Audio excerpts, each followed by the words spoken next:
Meet Armand Blecher, the scariest Hell's Angel most people never heard of.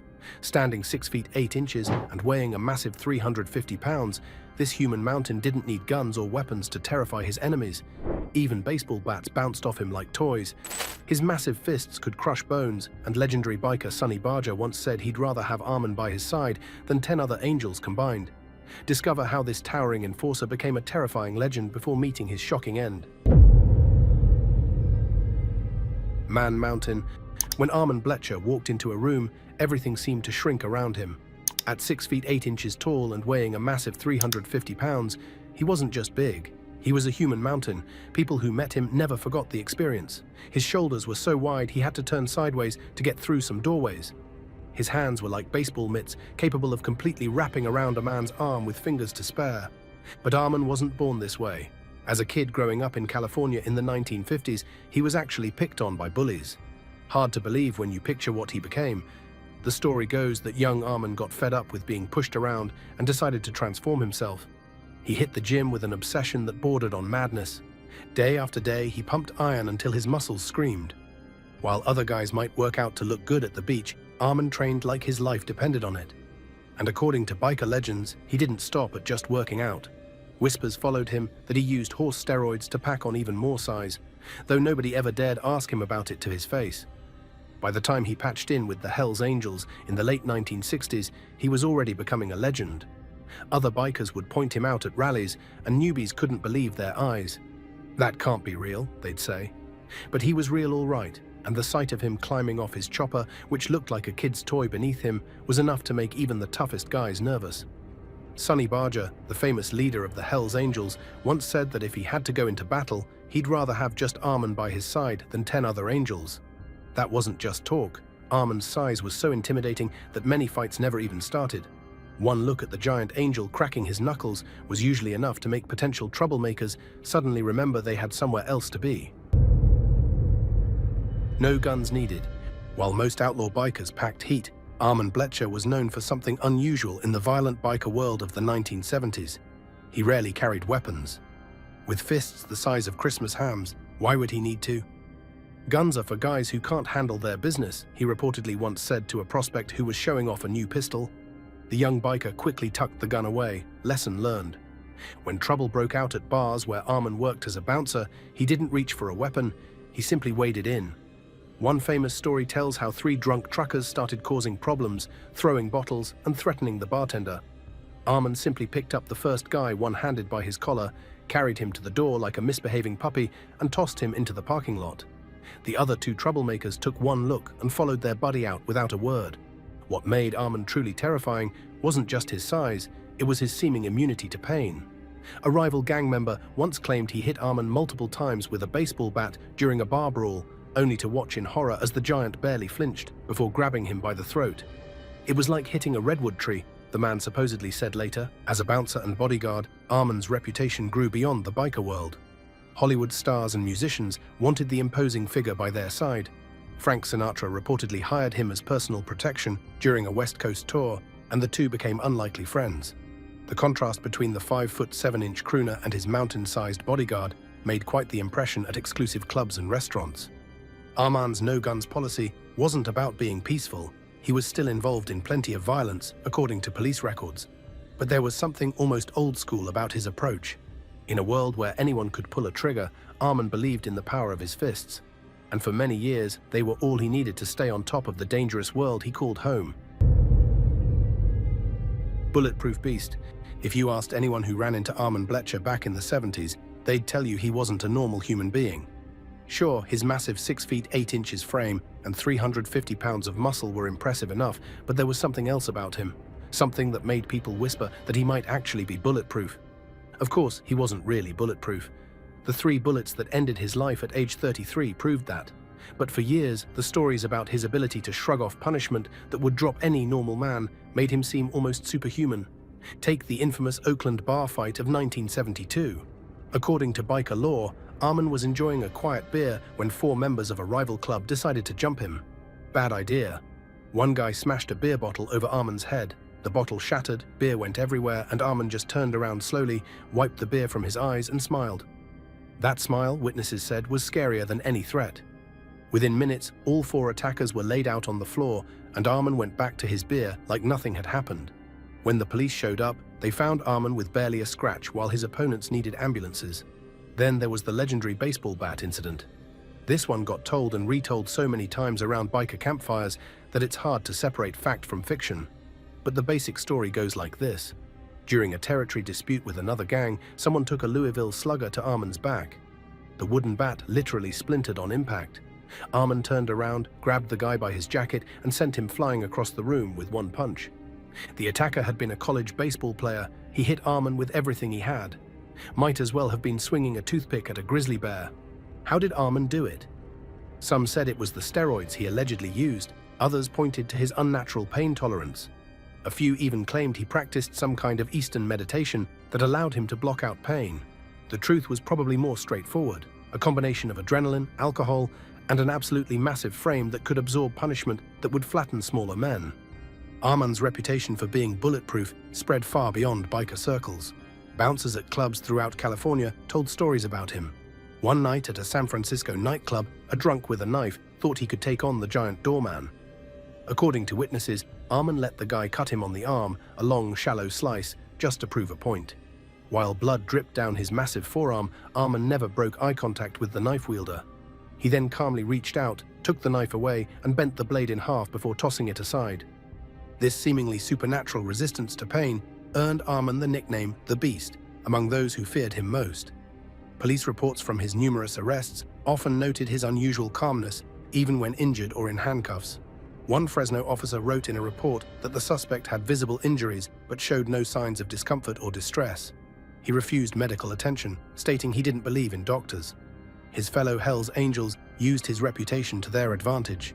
When collecting debts or intimidating rivals, they'd bring Arman along and share stories of his indestructibility. By the mid-70s, just the rumor that Arman might show up was enough to make people pay up or back down. A former club member who knew Arman shared a telling story years later. They were at a roadhouse out near Bakersfield, and some local tough guys decided to start trouble. One of them had brass knuckles and caught Arman right in the jaw. Now, brass knuckles will drop most anybody, right? But Arman just stood there, worked his jaw back and forth a couple times, and said it tickled. The troublemakers cleared out of the bar faster than anyone had ever seen.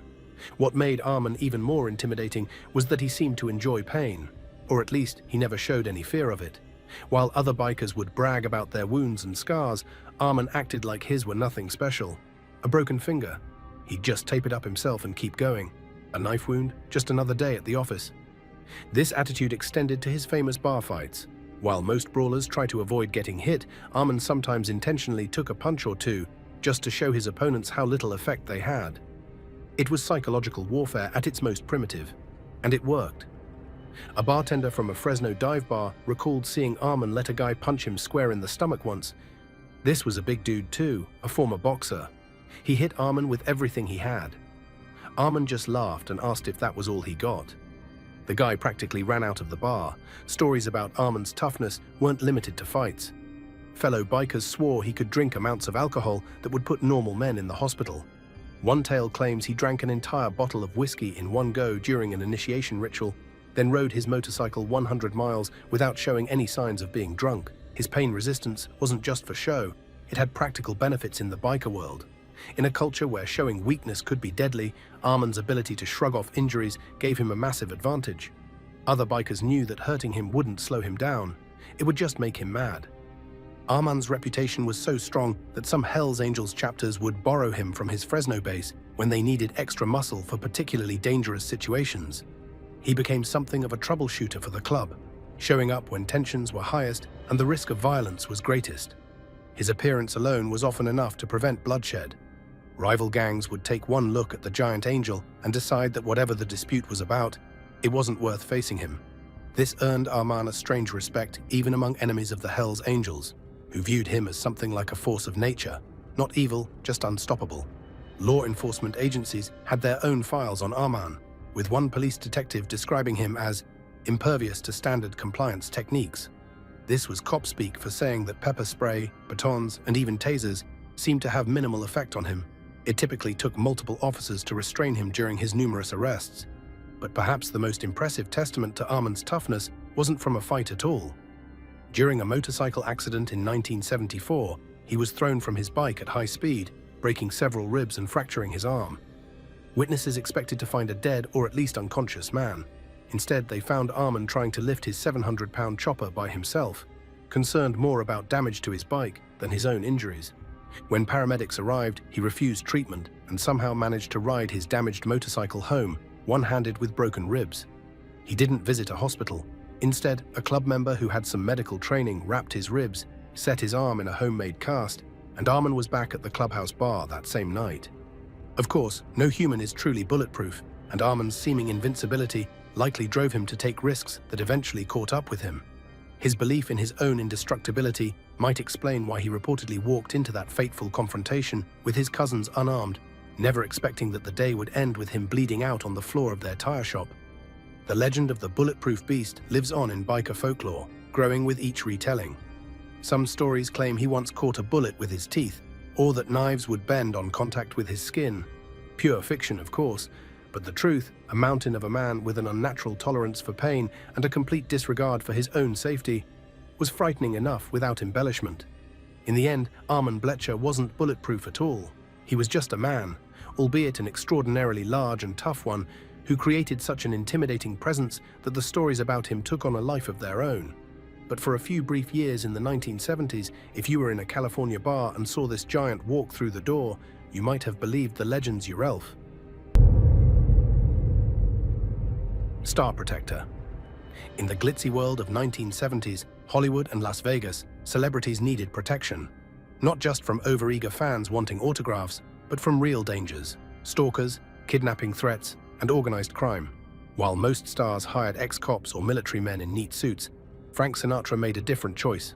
For a period in the early 1970s, the legendary singer reportedly had the most intimidating bodyguard in the business: Arman Bletcher, the 6'8", 350-pound Hells Angels enforcer known as the Beast. The unlikely partnership between the refined entertainment icon and the massive outlaw biker began, according to insider stories, after an incident at a Las Vegas casino. Sinatra, no stranger to mob connections himself, had supposedly been having trouble with some unwanted characters making threats. His usual security detail wasn't cutting it. That's when someone suggested bringing in the biggest, scariest man in California, Arman Bletcher. The visual contrast alone made people stop and stare. Sinatra, the elegant crooner standing barely 5 feet 7 inches in his custom Italian shoes, walking alongside a mountain of a man whose shoulders were wider than most doorways. Photographers loved catching glimpses of the odd pair, though they learned quickly to keep their distance. Arman didn't appreciate flashbulbs going off in his face, and cameras had a tendency to accidentally break when pointed in his direction. For Sinatra, having Bletcher around solved problems before they started. The singer had a famous temper and occasionally got into situations that required muscle to resolve. With Arman looming behind him, those situations simply evaporated. Nobody wanted to test whether the rumors about the Hells Angels' strength and pain tolerance were true. Hotel staff from Vegas to Palm Springs remembered the giant biker standing silently in corners during Sinatra's performances, scanning the crowd with cold eyes. Waiters recalled having to look up, way up, to take his drink orders, always non-alcoholic when he was working. Arman might have been a heavy drinker in his off hours, but on protection duty, he stayed completely sober and alert. The arrangement worked well for both men. Sinatra got the ultimate deterrent against trouble, and Arman got a legitimate paycheck plus access to a world most outlaw bikers never saw. The Hells Angel moved easily between two worlds: the glittering high life of celebrities and the gritty reality of outlaw motorcycle clubs. This dual existence added to his mystique. Arman's protection duties went beyond just standing around looking intimidating. He would scout locations before Sinatra arrived, checking for security weaknesses and potential problems. He would position himself strategically during public appearances, always keeping his eyes moving. And he developed a sixth sense for spotting trouble in a crowd, a skill honed during years of bar fights and biker brawls. His methods weren't always gentle. One story from a Las Vegas hotel worker described seeing Arman deal with a persistent autograph seeker who wouldn't take no for an answer. The massive biker didn't punch the man or create a scene. Instead, he simply placed one enormous hand on the fan's shoulder and steered him firmly toward the exit. The grip was tight enough to make the message clear without leaving bruises. The man left quickly, looking pale. Beyond Sinatra, rumors swirled about other celebrities who hired Arman for protection. Various Hollywood stars, rock musicians, and even a famous boxer supposedly used his services when they needed extra security. Each industry had its own stories about the giant biker who could clear a path through any crowd just by walking forward. For celebrities with edgier reputations, having a Hell's Angel as protection added to their outlaw image. Rock stars particularly appreciated how Arman's presence kept record executives and unwanted groupies at a safe distance. His intimidation factor worked on everyone from teenage fans to suited businessmen. What made Arman different from other bodyguards wasn't just his size, it was his background. Most security professionals came from law enforcement or military backgrounds. They knew rules and procedures.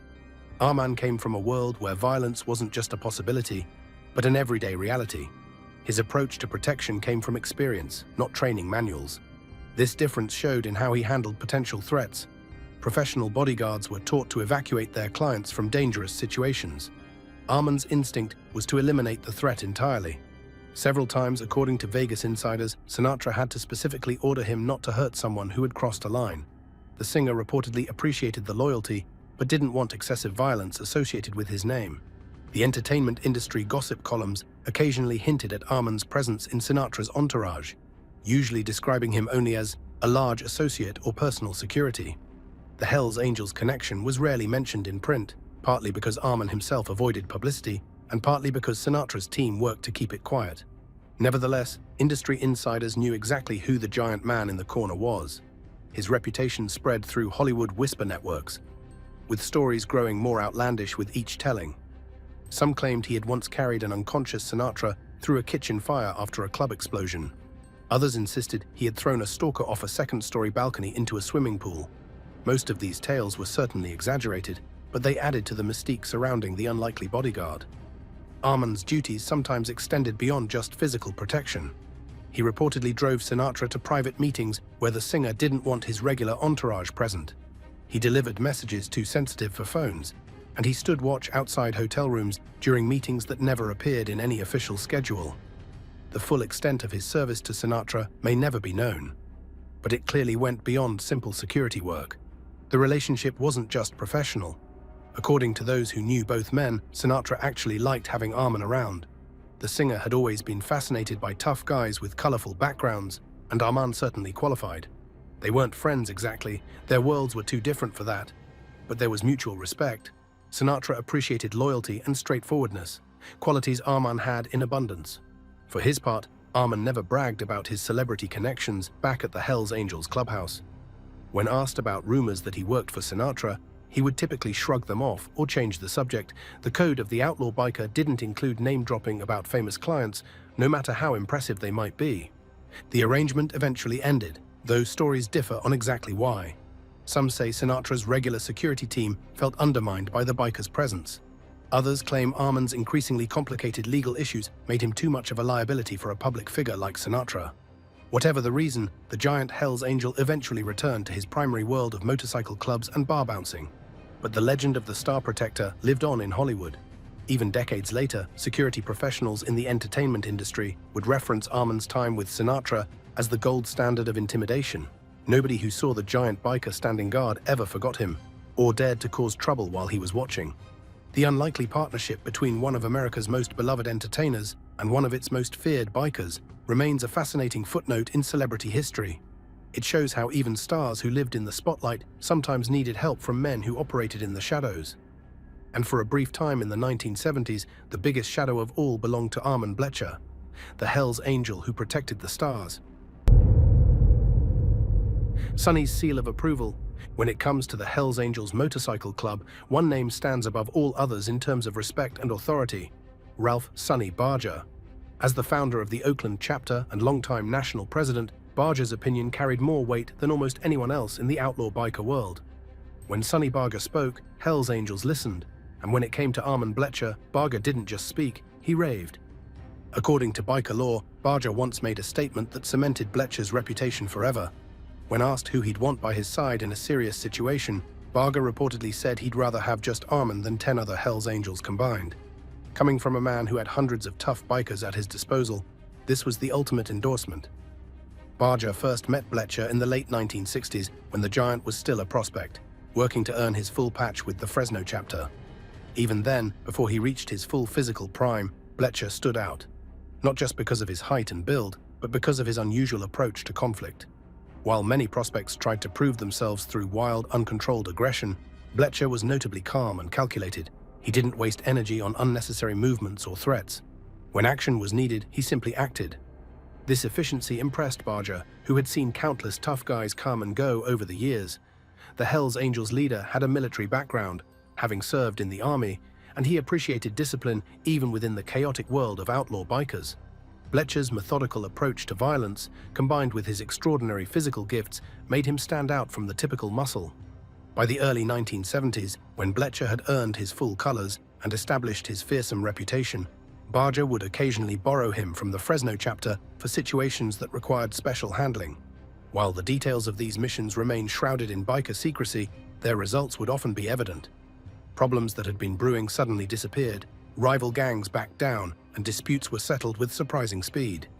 In his memoir, Barger briefly mentioned Bletcher without using his full name, referring to him only as the big man from Fresno, a nod to both his physical stature and his importance within the club.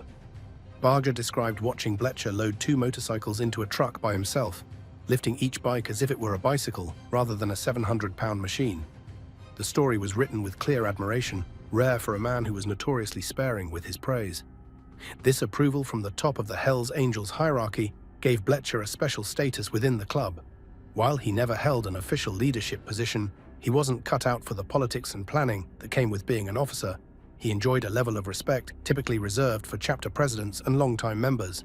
Even angels from other chapters, who might normally look down on a relatively new member, treated Bletcher with cautious respect when he was around. Barger's endorsement wasn't just about Bletcher's fighting ability. The Hells Angels president valued loyalty above almost everything else, and Bletcher had proven himself unfailingly loyal to the club.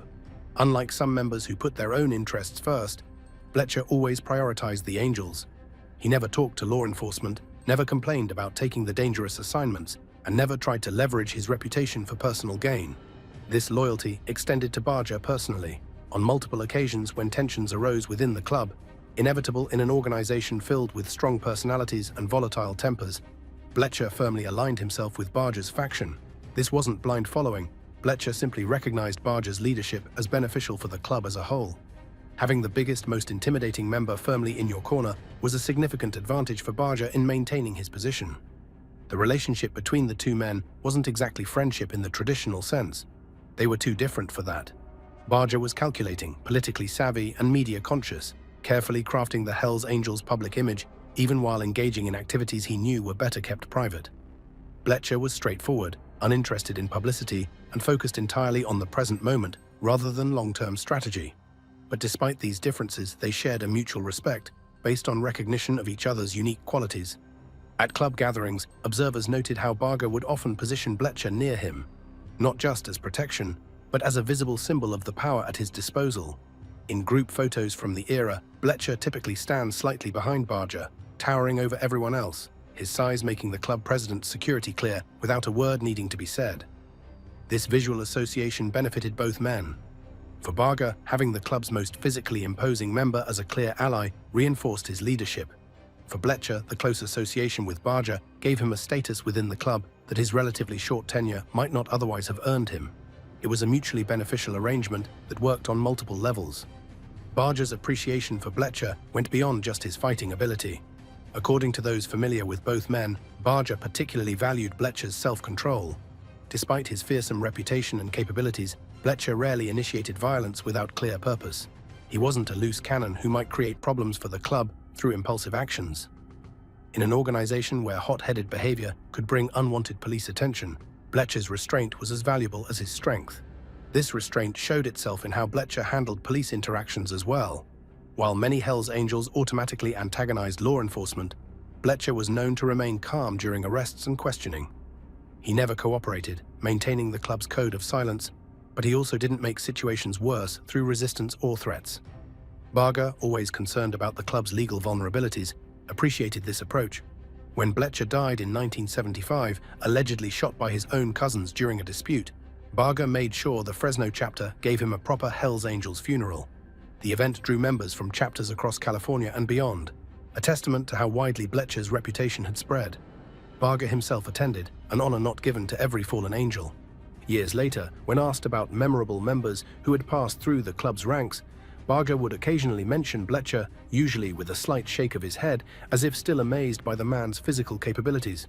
For someone who had seen thousands of tough men come and go over decades, this lasting impression spoke volumes about Bletcher's impact. Barger's seal of approval helped transform Bletcher from merely a physically imposing member into a Hells Angels legend. Without this endorsement from the top, Bletcher might have been remembered simply as a big guy who could fight. With it, he became something more, a symbol of the ideal angel in many ways. Loyal, effective, intimidating, and dedicated to the club above all else. Even decades after both men were gone from the scene, Bletcher through death and Barger through retirement and eventually his own passing, old Hells Angels would still tell stories about the giant who had Sonny's special approval. In a culture where reputation is everything, having the respect of the most respected member created a legacy that outlived the man himself.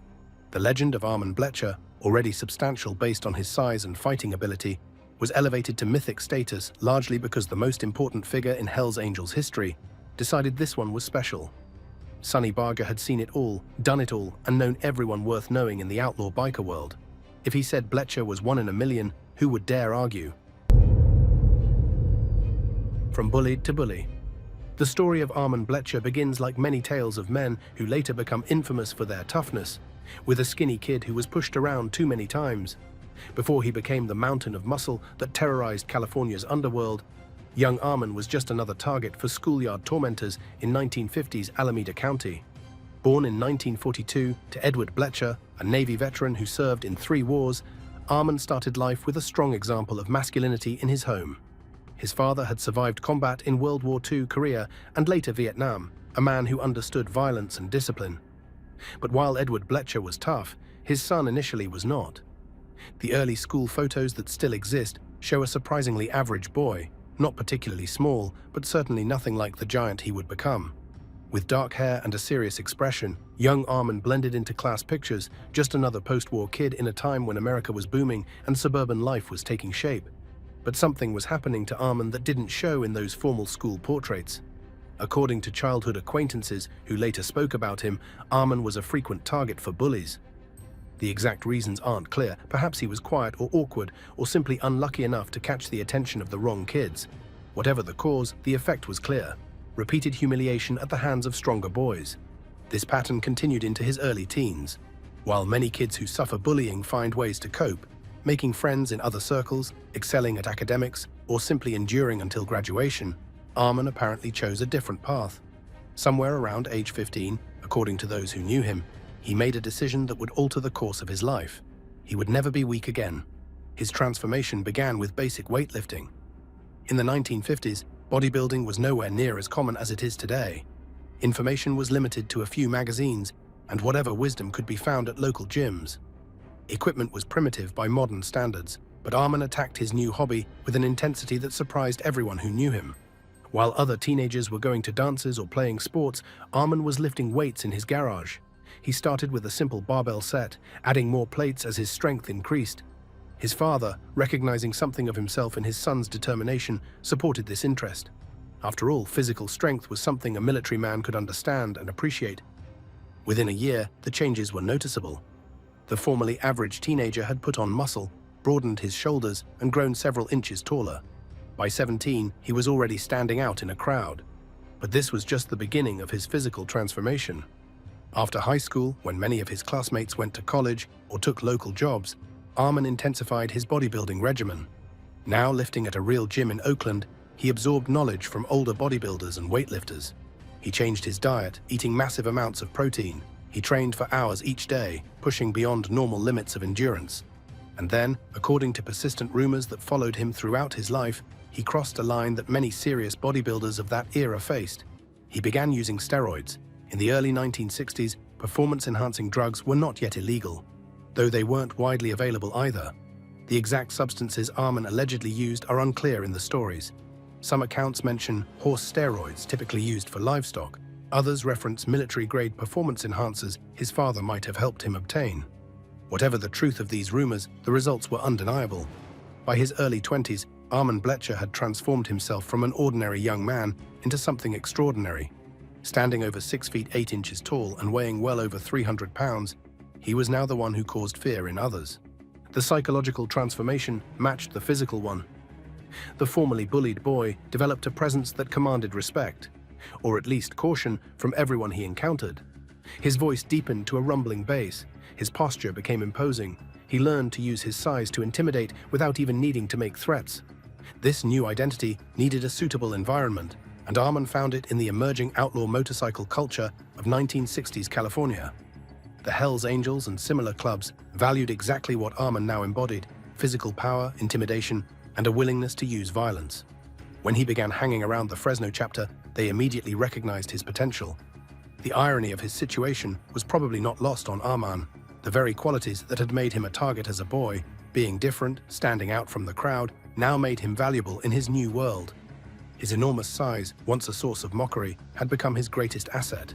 As he rose within the Hells Angels hierarchy, Arman developed a reputation for particular cruelty toward those he perceived as bullies. Bar owners who mistreated their staff, men who abused women, or anyone who picked on those weaker than themselves could expect special attention from Bletcher if they crossed his path.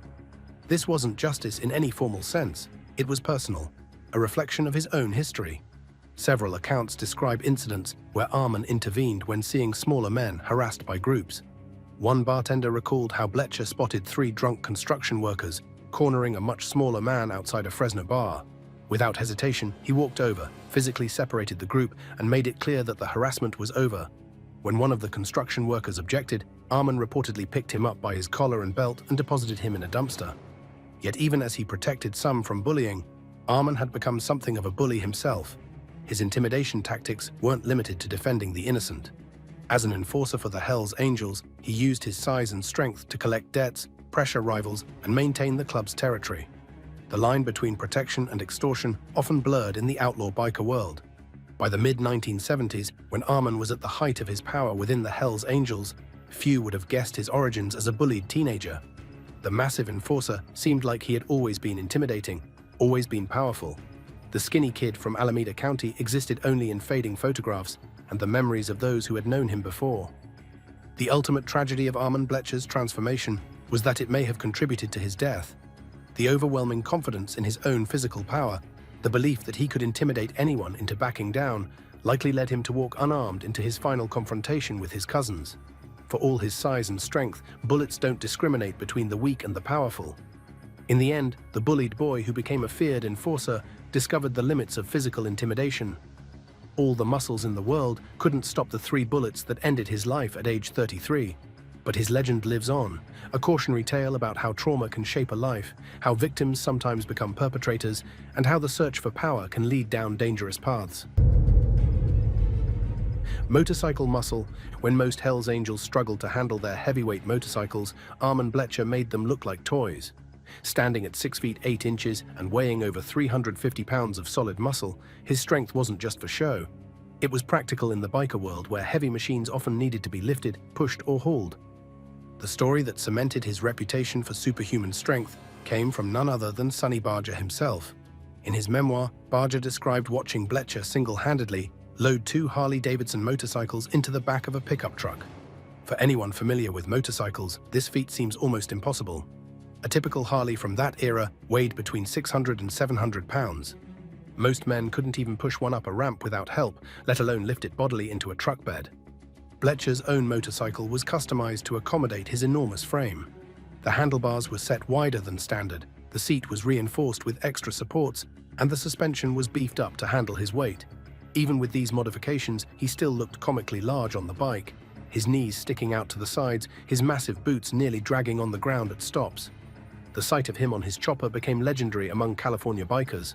People would stare in amazement as he thundered past, the motorcycle seeming to strain under his bulk, yet still roaring along at high speed. Some said the ground shook when Bletcher rode by, an exaggeration surely, but one that captured the impressive image he created. His strength came in handy during the club's frequent relocations. Hells Angels chapters sometimes needed to move their operations quickly, whether to avoid law enforcement attention or to establish presence in new territory. When that happened, motorcycles, parts, tools, and other heavy equipment needed to be transported fast. Bletcher could load a truck in half the time it would take 4 normal men. working tirelessly while others took breaks.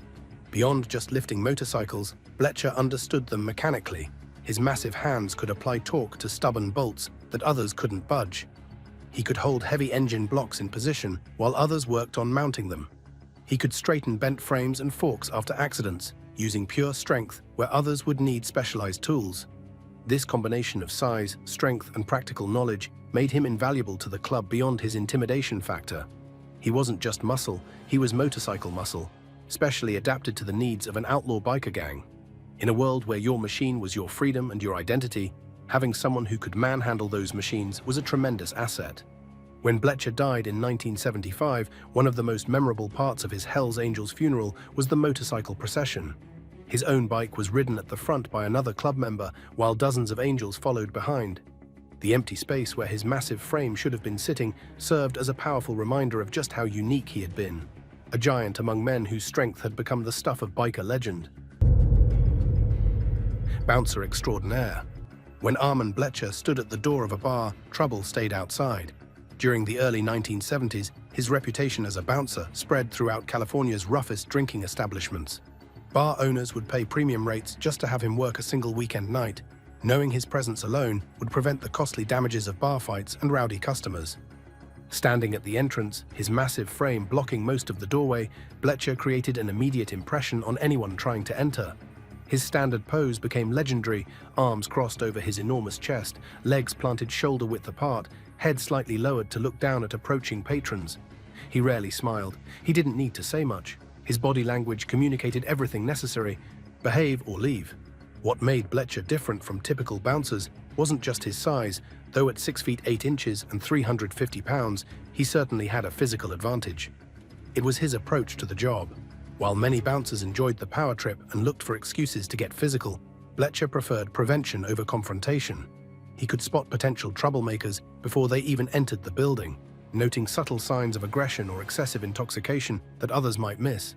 Even claimed their alcohol sales went up because customers felt safer and stayed longer. Bletcher worked at dozens of different establishments throughout Central and Northern California, from dive bars in Fresno to higher-end clubs in San Francisco. His reputation grew to the point that he could name his price, working only when and where he wanted. This freelance approach suited both his independent nature and his other commitments to the Hells Angels. Inside the bars, Bletcher developed a system for handling situations before they escalated. Rather than waiting for a full-blown fight to break out, he would notice when tensions were rising between patrons. A simple walk past the potential combatants, perhaps a casual hand on a shoulder or a meaningful look, was usually enough to diffuse the situation. His message was clear: not in this bar, not tonight. On the rare occasions when someone was foolish enough to start trouble despite his presence, Bletcher's response was swift and effective. He didn't brawl or create additional chaos. Instead, he would isolate the troublemaker, using his massive arms to wrap them up and simply carry them outside. The restraint he showed was notable. Very few people ever reported being injured by Bletcher while he was working security. This professional approach made him valuable beyond just biker bars. Nightclubs, concert venues, and even private parties sought his services. Word spread about the giant bouncer who could control a room without saying a word. The mystique around his Hells Angels membership only added to his effectiveness. People knew he wasn't just a big guy, but a man connected to a world where violence was taken seriously. Fellow bouncers who worked with Bletcher often described the experience as the easiest shift of their lives. With him handling the front door, their job became mostly ceremonial. Some bars even reduced their security staff on nights when Bletcher was scheduled, knowing one of him was worth 3 or 4 average men. Perhaps the ultimate testament to his skills came from law enforcement. Several police officers from that era later admitted they were relieved when they heard Bletcher was working at potentially problematic establishments.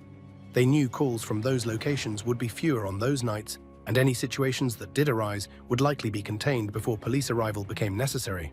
When Armand Bletcher died in 1975, several bar owners in Fresno and surrounding towns closed for the evening as a sign of respect. For them, he hadn't just been muscle for hire. He had been a professional who made their businesses safer and more profitable through his unique presence and approach to security. Never lost a fight. In the rough-and-tumble world of 1970s biker culture, fighting wasn't just common, it was practically a job requirement. Most Hells Angels members had their share of victories and defeats. But according to biker lore, Armand Bletcher stood apart with an undefeated record that became the stuff of legend. From barroom brawls to organized club fights, the Giant Angel reportedly never walked away on the losing end. This perfect record wasn't just luck or even his obvious size advantage. Bletcher approached fighting with the same methodical mindset he brought to everything else. While many bikers fought with wild, uncontrolled aggression, Bletcher remained calm and calculated even in the most chaotic situations. He sized up opponents quickly, identified weaknesses, and used only the force necessary to end the confrontation. His fighting style wasn't flashy. He didn't know formal martial arts or boxing techniques. What he had instead was an intuitive understanding of how to use his massive size effectively. His reach advantage meant he could hit opponents before they got close enough to strike him. His weight meant that even a glancing blow from his fist carried tremendous force, and his height allowed him to look down on most opponents, an immediate psychological advantage. One of his most effective tactics was surprisingly simple: the bear hug. When an opponent got too close, Bletcher would wrap his enormous arms around them, squeezing just enough to restrict breathing and movement without causing serious injury. Many fights ended right there, with his opponent unable to continue. Those who managed to break free usually found themselves too exhausted to put up much further resistance. Witnesses to Bletcher's fights often described the same pattern. The confrontation would begin, typically with his opponent showing bravado and aggression. Bletcher would stand calmly, hands at his sides, watching. When the opponent finally moved in, Bletcher's response was direct and overwhelming. One or two massive blows that ended things before they really began. It wasn't exciting or dramatic. It was efficient. Physical advantages aside, what truly set Bletcher apart was his pain tolerance. Where other fighters might be slowed down or distracted by injuries, he seemed almost immune to pain during combat. He would absorb punches, bottle strikes, even knife wounds in some accounts, and continue fighting with undiminished effectiveness. This wasn't just toughness. Witnesses described it as something almost supernatural, as if pain signals simply didn't reach his brain during fights. By the time of his death in 1975, Bletcher's undefeated record had become an important part of Hell's Angels mythology. Whether he truly never lost a fight is impossible to verify now, but the consistency of the stories from multiple sources suggests that if he ever did taste defeat, it was rare enough to be forgotten in favor of the legend of the unbeatable giant. Tragic end. For a man who seemed almost invincible in fights, Armand Bletcher met his end in a surprisingly ordinary way. On November 25, 1975, the giant Hell's Angel was shot and killed by his own cousins, the Pasayan brothers, at their tire shop in Fresno, California. He was just 33 years old. The circumstances leading to his death read like something from a crime drama. According to reports, Bletcher was under investigation by the FBI for various illegal activities connected to his Hell's Angels membership. Looking for a way to explain his income to authorities, he approached his cousins about putting him on their tire shop's payroll as a cover. When they refused to get involved in his scheme, tension built between the relatives. On that fateful November day, Bletcher reportedly went to confront his cousins about their refusal. Despite his fearsome reputation and history of violence, he made a critical mistake. He went to the meeting unarmed.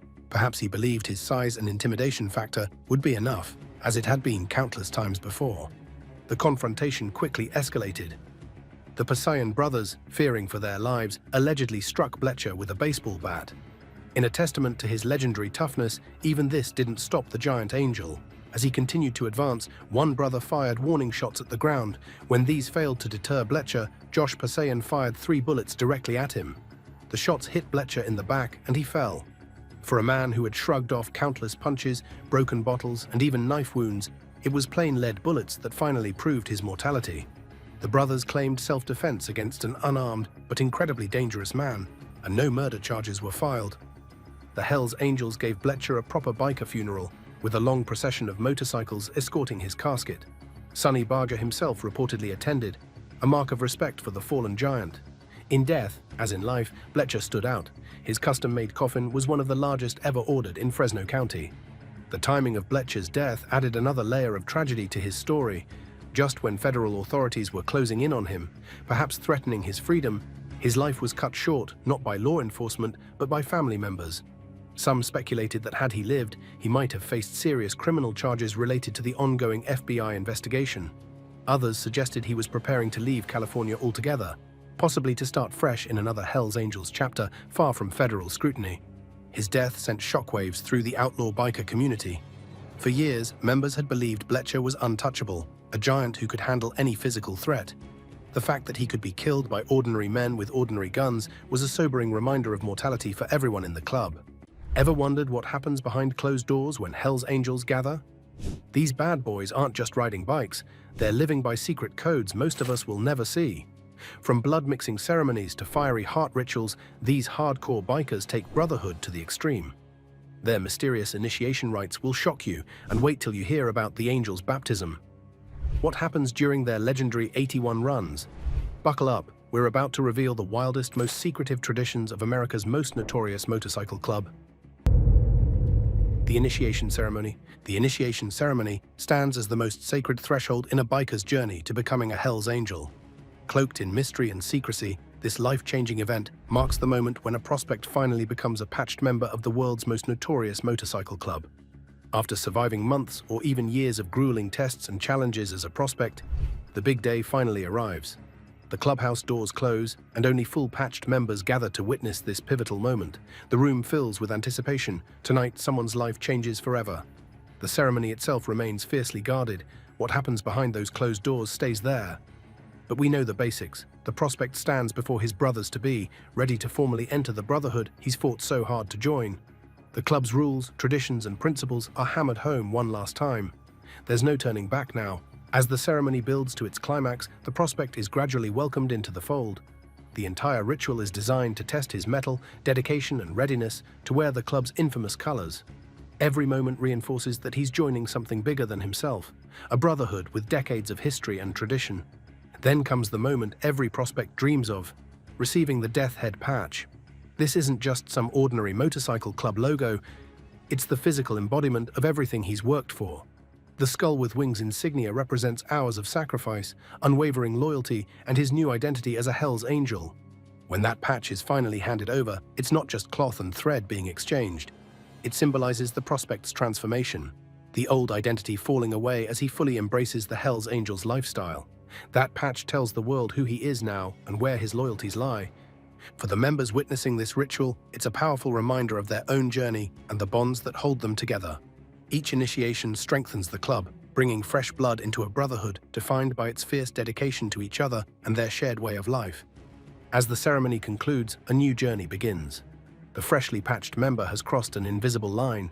He's now part of something few will ever experience. The initiation might be over, but the real test has just begun, living by the code of the Hell's Angels every day for the rest of his life. And speaking of fire and passion that burns within every member, this commitment to the brotherhood doesn't end with the initiation ceremony. In fact, this burning dedication is celebrated in another powerful ritual that brings the brothers together in a circle of flames. The Burning Heart. The Burning Heart. When night falls and Hell's Angels gather around crackling flames, something magical happens. The Burning Heart ritual isn't just another club meeting, it's a powerful ceremony where members reconnect with what the brotherhood really means. Picture this. Members form a tight circle around a roaring bonfire, faces illuminated by dancing flames. The atmosphere is electric with brotherhood and shared history. This isn't a weekly occurrence. The Burning Heart happens on special occasions or during challenging times when the club needs to rekindle its collective spirit. At the center of this ritual is a heart-shaped object, a powerful symbol representing the burning passion every member carries for their lifestyle and club. When the club president or a senior member steps forward to set this heart ablaze, it's not just for show. The Burning Heart represents their unwavering commitment to each other and the Hell's Angels' way of life, despite whatever obstacles they might face. As flames consume the heart, something remarkable happens. Members begin sharing stories, tales of wild rides, close calls, victories, and hardships. Each story adds fuel to both the literal and metaphorical fire. These aren't just random anecdotes, they're building blocks of a shared history that binds these men together. As each brother speaks, the burning heart glows brighter, symbolizing how their collective strength grows when united. The flickering firelight reveals intense faces as members reaffirm their loyalty to the club. Some chapters may include formal vows during this ritual, recommitting themselves to upholding Hell's Angels' principles no matter what comes their way. It's a powerful reminder that they've chosen this path for life. This isn't some casual campfire gathering. It's a sacred space where brothers strengthen their bonds. The Burning Heart ritual captures everything outsiders don't understand about motorcycle clubs: the depth of belonging, the intensity of commitment, and the unyielding resolve that's kept the Hells Angels going for decades. As the heart burns down to embers, members leave with renewed purpose and dedication. They've reconnected with the core of what makes them Hells Angels, not just the patches on their backs, but the burning commitment in their hearts. This ritual reminds them that their brotherhood isn't just about motorcycles, it's about a shared spirit that burns eternal. The flames of the burning heart may eventually die down, but the brotherhood it represents continues on the open road. This connection to the next ritual is natural, as Hells Angels take their burning passion and brotherhood to the highways in the legendary 81 Run, where their unity becomes a moving force that commands attention wherever they ride. The 81 Run. When dozens or even hundreds of Hells Angels thunder down the highway in perfect formation, it's not just a motorcycle ride, it's the legendary 81 Run, one of their most visible and powerful traditions. The name itself carries special meaning. 81 represents HA, H being the 8th letter of the alphabet, A being the first, standing proudly for Hells Angels. These massive group rides aren't just for show, they're living, roaring demonstrations of the club's unity, power and love for the freedom of the open road. Unlike your average Sunday ride with buddies, an 81 Run follows strict protocols. The formation is precisely arranged, usually led by the club president or senior members, with others following in order of rank and seniority. This isn't just practical, it's a rolling display of the club's structure and the respect members have for the hierarchy. These runs serve different purposes depending on the occasion.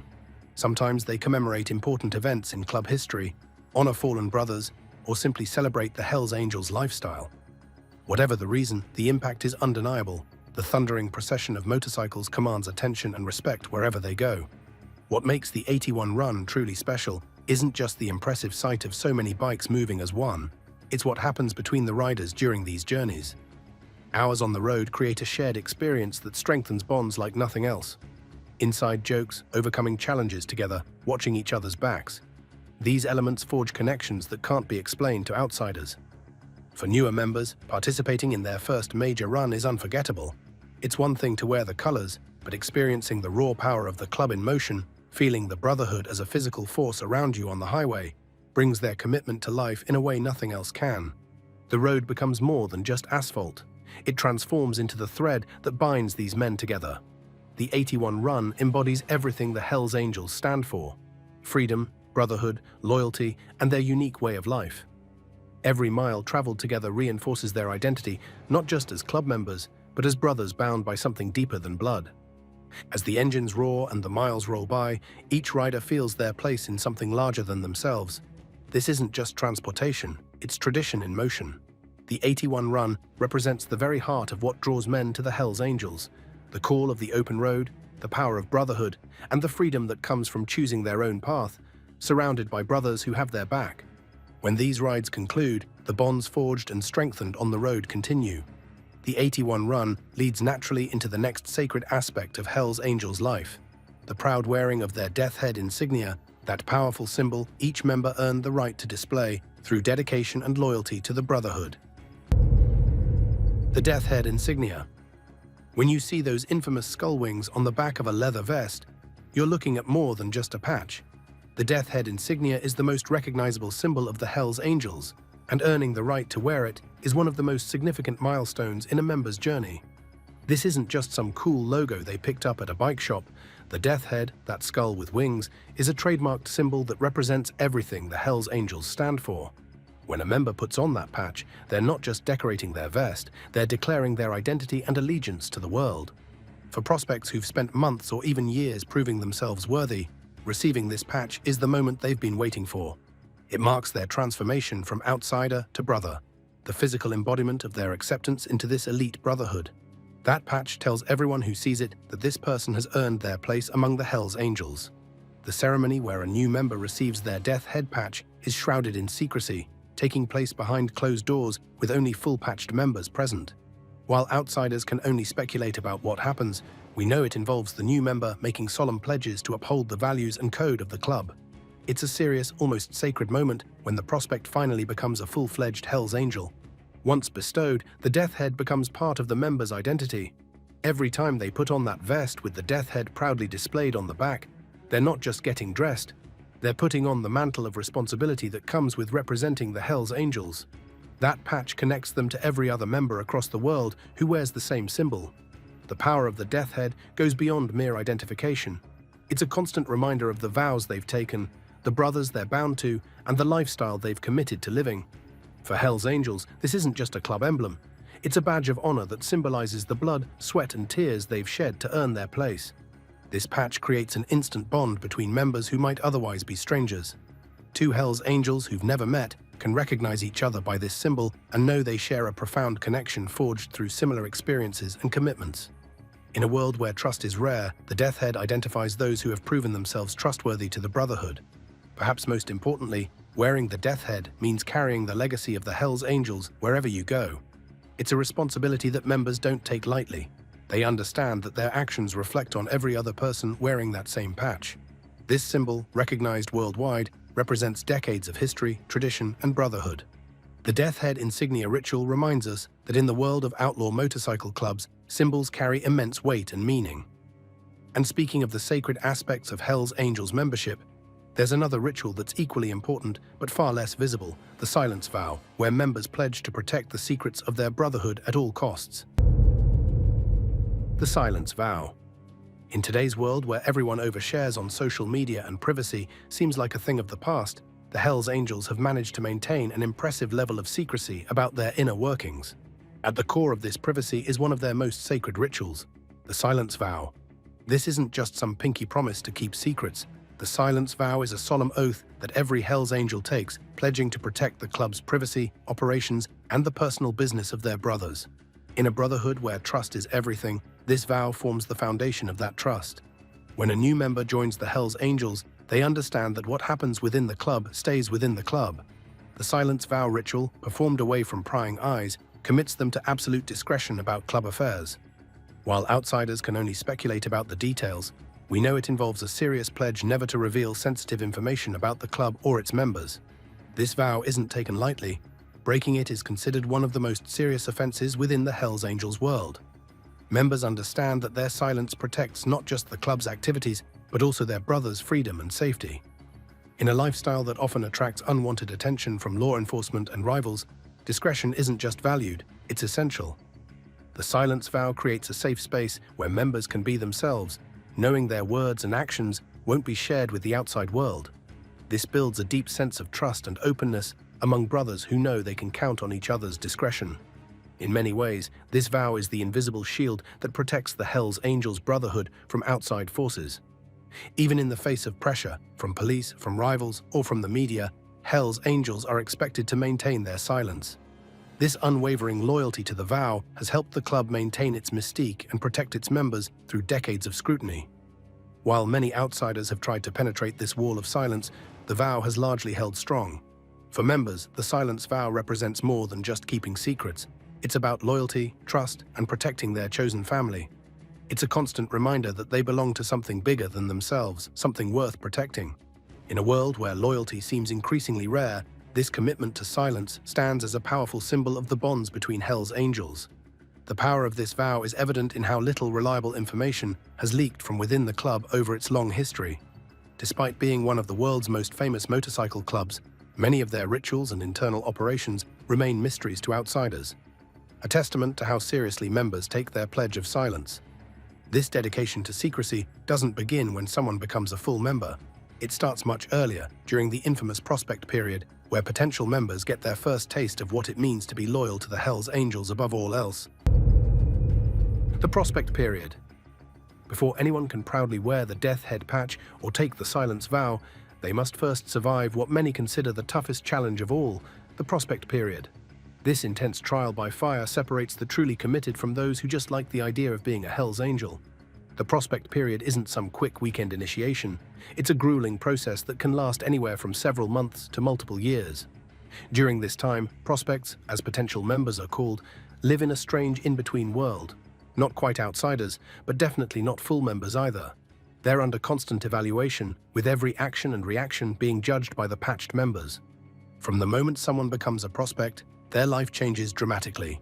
They're expected to be available whenever called upon, day or night, ready to perform whatever tasks the full members assign them. These duties range from mundane chores like cleaning the clubhouse or maintaining bikes to more demanding tests designed specifically to assess their character. The prospect wears a different patch that clearly identifies their status, a visual reminder that they're still proving themselves worthy of full membership. During this period, they have few rights within the club structure, but all of the responsibilities. They're expected to show perfect respect to patched members while often receiving little in return. Full members don't make the prospect period easy, and that's intentional. The challenges, discomforts, and sometimes humiliations serve a purpose: to test the prospect's dedication, resilience, and loyalty under pressure. Can they follow orders without question? Will they stand by their brothers no matter what? Are they willing to put the club's needs above their own? These are the questions the prospect period answers. Throughout this testing time, prospects must demonstrate not just obedience, but also their ability to embody the Hells Angels' values and culture. They're learning the unwritten rules, the complex social hierarchy, and the expected behaviors that define life as a Hells Angel. It's as much about cultural assimilation as it is about proving loyalty. What makes the prospect period particularly challenging is its uncertainty. Prospects never know exactly when or if they'll be accepted as full members. This limbo state tests their patience and commitment, weeding out those who aren't truly dedicated to the Hells Angels lifestyle. Many start the process, but far fewer make it through to the end. For those who do endure and prove themselves worthy, the reward is immense: acceptance into one of the world's most infamous brotherhoods. When a prospect is finally voted in as a full member, it represents the club's collective judgment that this person has earned the right to be called a Hells Angel. The prospect period, though difficult, creates an unshakable foundation for the bonds that define the Hells Angels. Having endured the same challenges, full members share a common experience that connects them, and having invested so much to earn their place, new members value their membership all the more. As the prospect completes this demanding journey and moves toward full membership, they prepare for another powerful ritual that will bind them to their brothers through more than just shared experiences: the mysterious blood bond ceremony, where symbolic acts create connections as strong as family ties. The blood bond. Deep within the shadowy world of the Hells Angels lies one of their most mysterious and powerful rituals: the blood bond. While outsiders can only speculate about its exact nature, this ceremony represents something profound within the club: the unbreakable connection between brothers that transcends ordinary friendship or association. The blood bond isn't just another club tradition. It's a sacred ritual that symbolically binds members together in ways most people could never understand. According to those familiar with Hells Angels culture, this ceremony involves a symbolic act representing the mixing of blood between brothers, creating a connection as powerful and permanent as family ties, perhaps even stronger. Picture this scene: in a private location, away from prying eyes and law enforcement, full-patched Hells Angels gather in a tight circle. The atmosphere is solemn, almost reverent. This isn't some wild party or casual gathering. It's a deeply meaningful ceremony where brothers commit themselves to one another in the most profound way possible. The exact details remain closely guarded, but the symbolic mixing of blood serves as a powerful metaphor for their shared destiny. Blood is thicker than water takes on new meaning within the Hells Angels. Through this ritual, members aren't just riding buddies or drinking pals. They become bound by something they consider more powerful than birth family. They're creating a brotherhood forged not by accident of birth, but by deliberate choice and sacred commitment. When a Hells Angel participates in the blood bond, he's making a statement: "These men are my brothers now, and I will stand with them against anything the world throws our way." It's about creating a connection that can't be broken by distance, hardship, or outside pressures. After completing this ritual, members understand that they're part of something bigger than themselves, a worldwide brotherhood with shared values, experiences, and destiny. This ritual isn't just symbolic, it fundamentally changes how members relate to each other. After the blood bond, there's a deeper level of trust and understanding between brothers. They know they've all made the same commitment, undergone the same ceremony, and pledged the same loyalty. This creates a powerful foundation for the relationships that define the Hells Angels lifestyle. The blood bond also serves as a constant reminder of the responsibilities that come with membership. Having symbolically mixed blood with your brothers, you carry them with you everywhere you go. Your actions reflect on them, and theirs on you. This heightened sense of accountability strengthens the club by ensuring members think carefully about how their choices might impact their brothers. For new members, participating in this ritual marks a profound transition. It's the moment when they truly become part of the Hells Angels family, not just wearing the colors or riding with the group, but connected to their brothers through this ancient form of commitment. The ceremony creates a sense of belonging that few outside the club could understand. What makes the blood bond particularly powerful is its permanence.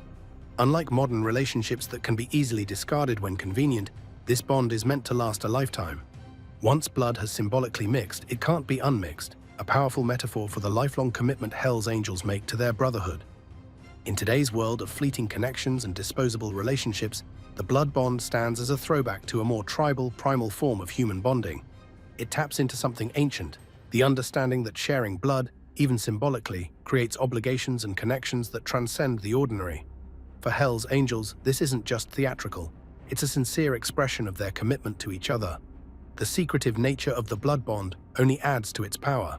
Because it's performed away from public view and rarely discussed with outsiders, it becomes something special, shared only between brothers. This exclusivity strengthens the bonds between members, creating a shared experience that separates them from the mainstream world. What outsiders often miss about rituals like the blood bond is how they serve practical purposes within the club. In a lifestyle that often faces legal scrutiny, public misunderstanding, and potential danger, knowing who you can absolutely trust becomes crucial. The blood bond creates that certainty. After this ritual, members know exactly where they stand with each other. The blood bond also connects individual members to the broader Hell's Angels tradition. By participating in the same ritual that generations of members have undergone before them, new Hell's Angels tap into the club's rich history. They become links in a chain that stretches back decades, connected not just to their current brothers, but to every Hell's Angel who came before them. This ritual reinforces the Hell's Angels' identity as more than just a motorcycle club. They're a brotherhood with traditions as meaningful and binding as any ancient tribe. In a modern world where many feel disconnected and alone, the blood bond offers something increasingly rare: absolute belonging and unconditional acceptance within a group that will stand by you no matter what. For those who've experienced it, the blood bond represents a turning point in their journey as Hell's Angels. It's the moment when the club transforms from an organization they've joined to a family they belong to. This shift in perspective changes everything about how they approach their membership and their relationships with fellow members. The symbolic power of blood itself shouldn't be underestimated. Throughout human history, across countless cultures, blood has represented life, vitality, and the essence of who we are. By incorporating this universal symbol into their ritual, the Hell's Angels tap into deep-rooted human understanding about connection and commitment. The blood bond isn't just meaningful within biker culture, it resonates with something fundamental about human bonding. The blood bond ritual carries different meanings to different members. For some, it's primarily about loyalty and protection, knowing your brothers have your back no matter what. For others, it's about belonging to something bigger than themselves, being part of a tradition and brotherhood that gives their life deeper meaning. And for many, it's about both, the practical security of mutual protection combined with the profound sense of belonging. What remains consistent across all members' experiences is the transformative nature of this ritual. The blood bond changes how Hell's Angels see themselves and each other. After this ceremony, they're no longer just individuals who happen to ride together. They're brothers bound by something they consider as powerful and permanent as blood relation, perhaps even more so because it was freely chosen rather than accidental birth. This powerful ritual creates a foundation for another sacred Hell's Angels tradition: the Angel's Baptism. Among all the sacred rituals that mark a Hell's Angels journey, perhaps none is more profound or transformative than the Angel's Baptism. This ceremony represents the final threshold between prospect and patch holder, the moment when an individual truly becomes part of the infamous brotherhood that has captured the world's imagination for generations. Unlike religious baptisms you might be familiar with, this ritual isn't about washing away sins or rebirth in a spiritual sense. Instead, the Angel's Baptism symbolizes something equally powerful: the death of an ordinary citizen and the birth of a Hell's Angel. It marks the end of one identity and the beginning of another. A transformation so complete that many members describe it as being born again into their true family. The ceremony takes place in absolute privacy, behind closed doors where only full-patched members are permitted. This exclusivity serves a dual purpose. It protects the sacred traditions of the club from outsiders while creating an intimate space where the prospect can fully embrace their new identity without distraction. The atmosphere is solemn and charged with meaning, nothing like the wild parties outsiders might associate with motorcycle clubs. While the exact details remain closely guarded secrets, we know that the Angel's Baptism follows a prospect's successful completion of their testing period and formal acceptance by vote into the club. After months or even years of proving themselves worthy, this moment represents the culmination of countless sacrifices and challenges overcome. For many, it's the most emotional moment of their journey with the Hells Angels.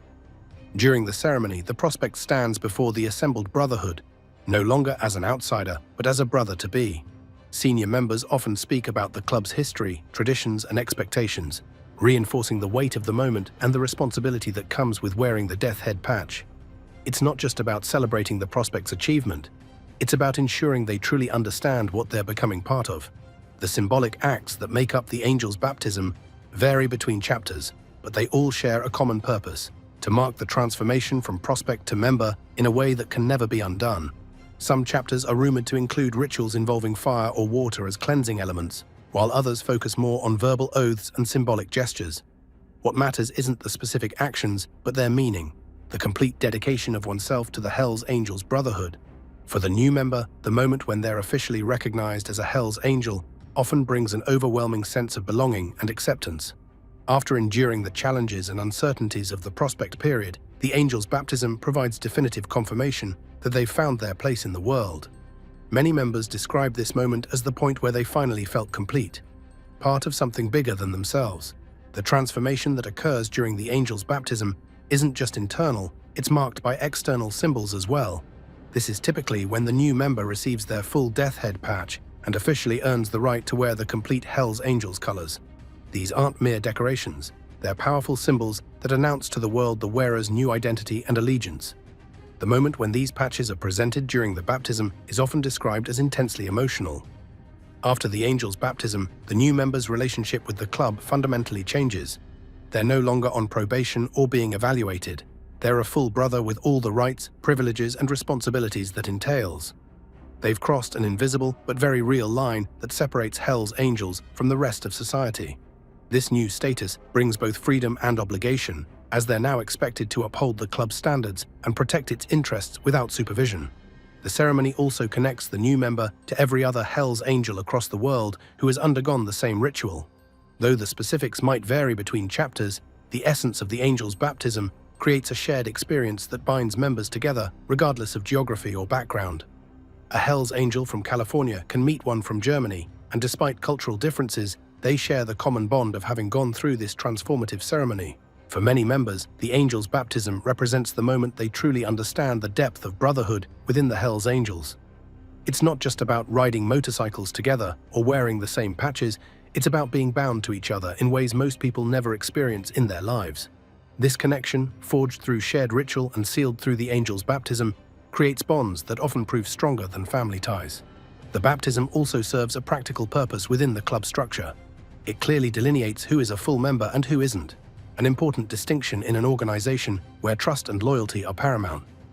After the Angel's baptism, there's no question about the members' status or commitment. They've proven themselves worthy and have been formally accepted into the inner circle of the Hells Angels. This ritual also reinforces the hierarchical nature of the club. The Angel's baptism is conducted by those who have been members for years or decades, passing down traditions and expectations to the next generation. This transmission of culture helps ensure that despite changing times and members, the core values and identity of the Hells Angels remain intact. Each baptism isn't just creating a new member, it's preserving the club's legacy. For outsiders, the Angel's baptism remains one of the most mysterious aspects of Hells Angels culture. The secrecy surrounding this ritual has only added to the mystique and allure of the club, fueling curiosity and speculation about what happens behind those closed doors. This mystery serves a purpose. It maintains the boundary between those who truly belong to the Brotherhood and those who merely observe it from afar. In many ways, the Angel's baptism represents the perfect blend of tradition and practicality that defines the Hells Angels' approach to brotherhood. It's deeply symbolic while serving concrete functions within the club structure. It honors the club's history while ensuring its future. And most importantly, it transforms individuals into brothers through a shared experience that can never be taken away.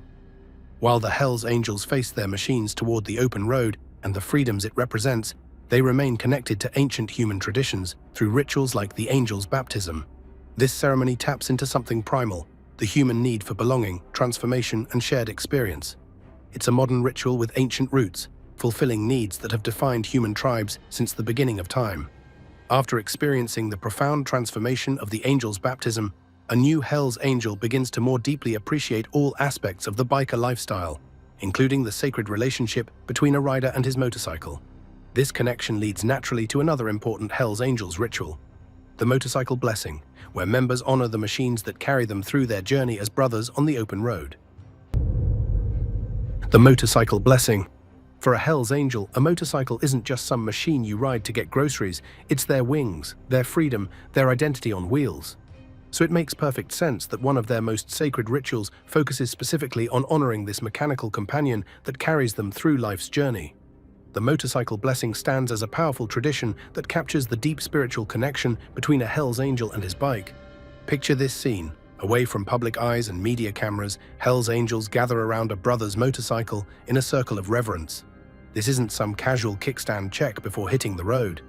It's a solemn ceremony where members acknowledge the almost mystical relationship between rider and machine, a bond that outsiders might struggle to understand, but that sits at the very heart of the biker lifestyle.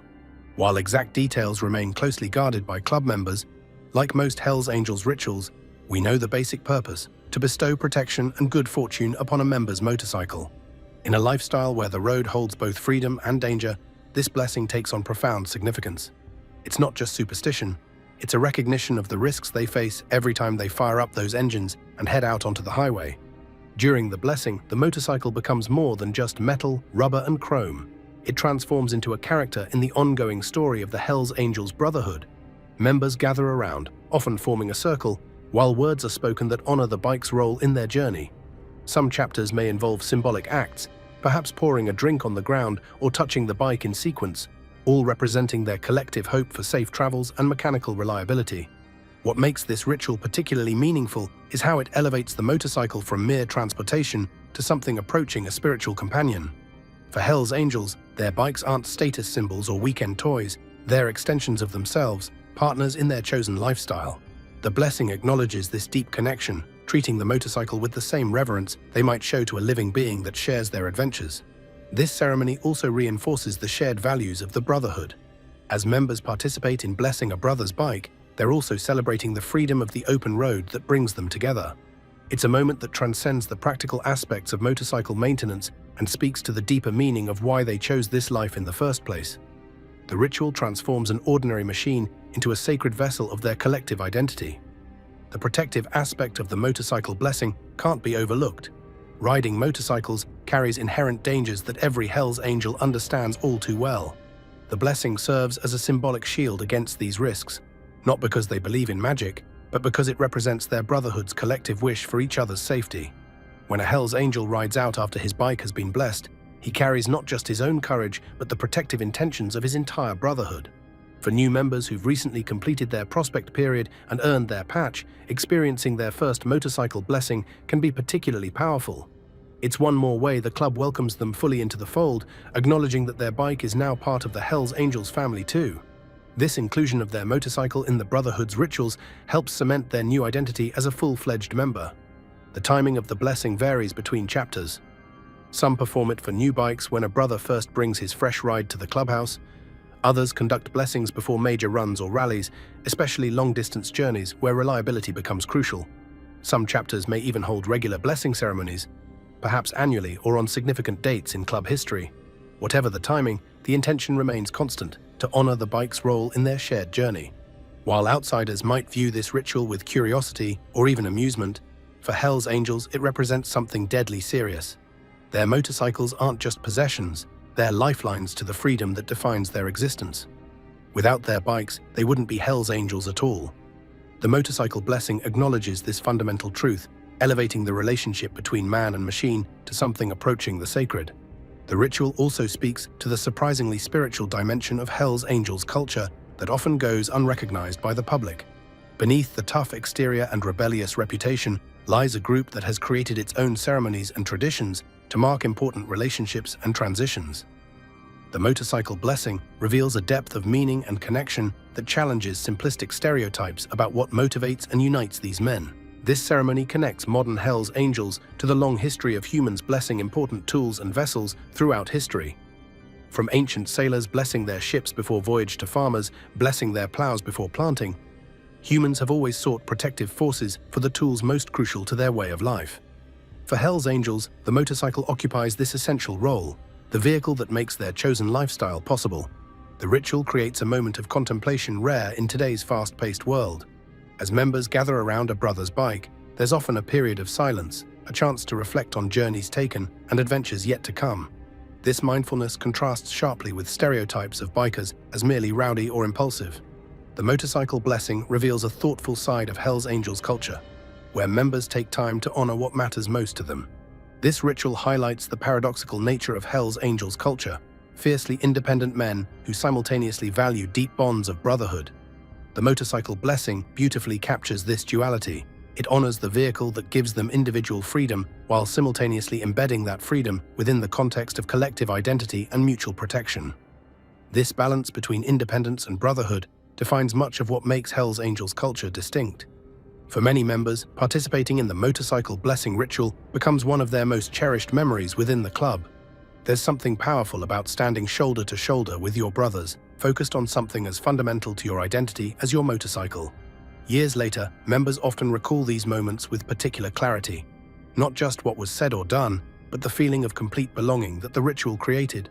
The motorcycle blessing connects directly to the club's larger philosophical outlook, what some members describe as the never-ending ride.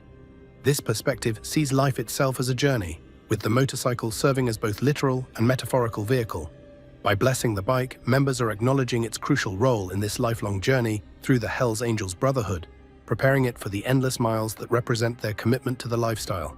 In a world where many traditions are fading away, rituals like the motorcycle blessing demonstrate the Hell's Angels' commitment to maintaining meaningful ceremonies that strengthen their culture. Despite existing in the modern era with all its technological distractions and declining traditions, the club has preserved these practices that connect members to something deeper than everyday experience. The blessing represents their refusal to let the meaningful aspects of their lifestyle be diminished. As the motorcycle blessing concludes and members disperse, something has changed. The blessed bike isn't just transportation anymore. It's a consecrated part of the Hell's Angels journey. And this transformation reflects the broader philosophy that guides the brotherhood, that life itself is a continuous ride, an ongoing journey that doesn't end when you park your bike.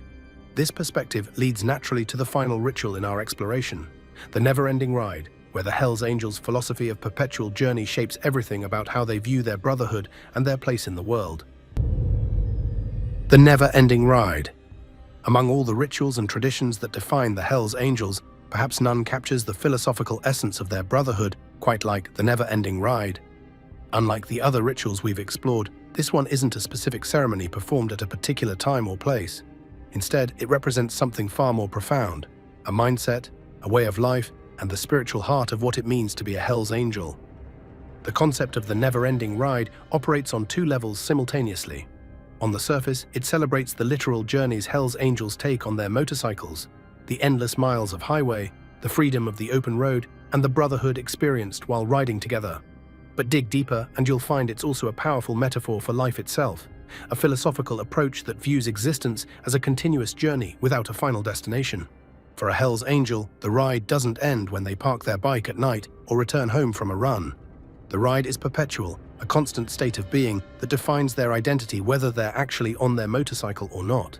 It's the embodiment of their commitment not just to motorcycling, but to the entire lifestyle and brotherhood they've chosen. When a Hell's Angel says they're on the ride, they mean they're fully living the values, freedoms, and responsibilities of their chosen path.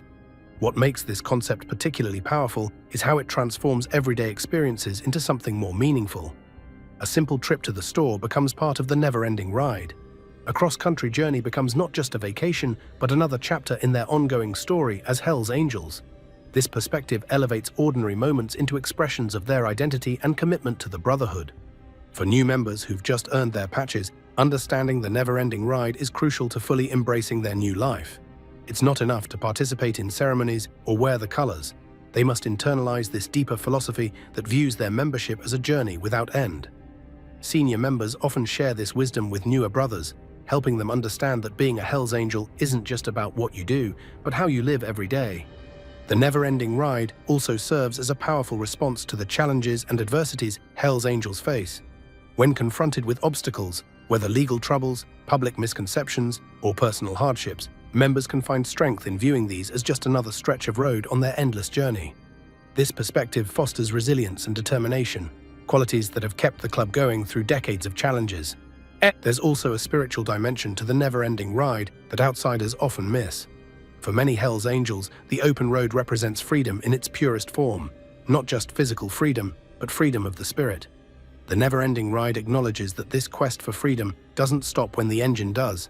It's a continuous search for authenticity and self-determination in a world that often tries to impose its rules and expectations. In this way, the ritual becomes almost transcendent, a pursuit of something larger than themselves. The concept also beautifully encapsulates the Hells Angels' relationship with time and mortality. Unlike conventional society that often focuses on destinations and endpoints, the never-ending ride embraces the journey itself as what matters most. There's a profound wisdom in this perspective, a recognition that life isn't about reaching some final goal, but about experiencing the ride with your brothers beside you. This philosophy helps members face the inevitable challenges of aging and mortality with a unique perspective. One of the most powerful aspects of the never-ending ride is how it connects individual Hells Angels to the broader history of the club.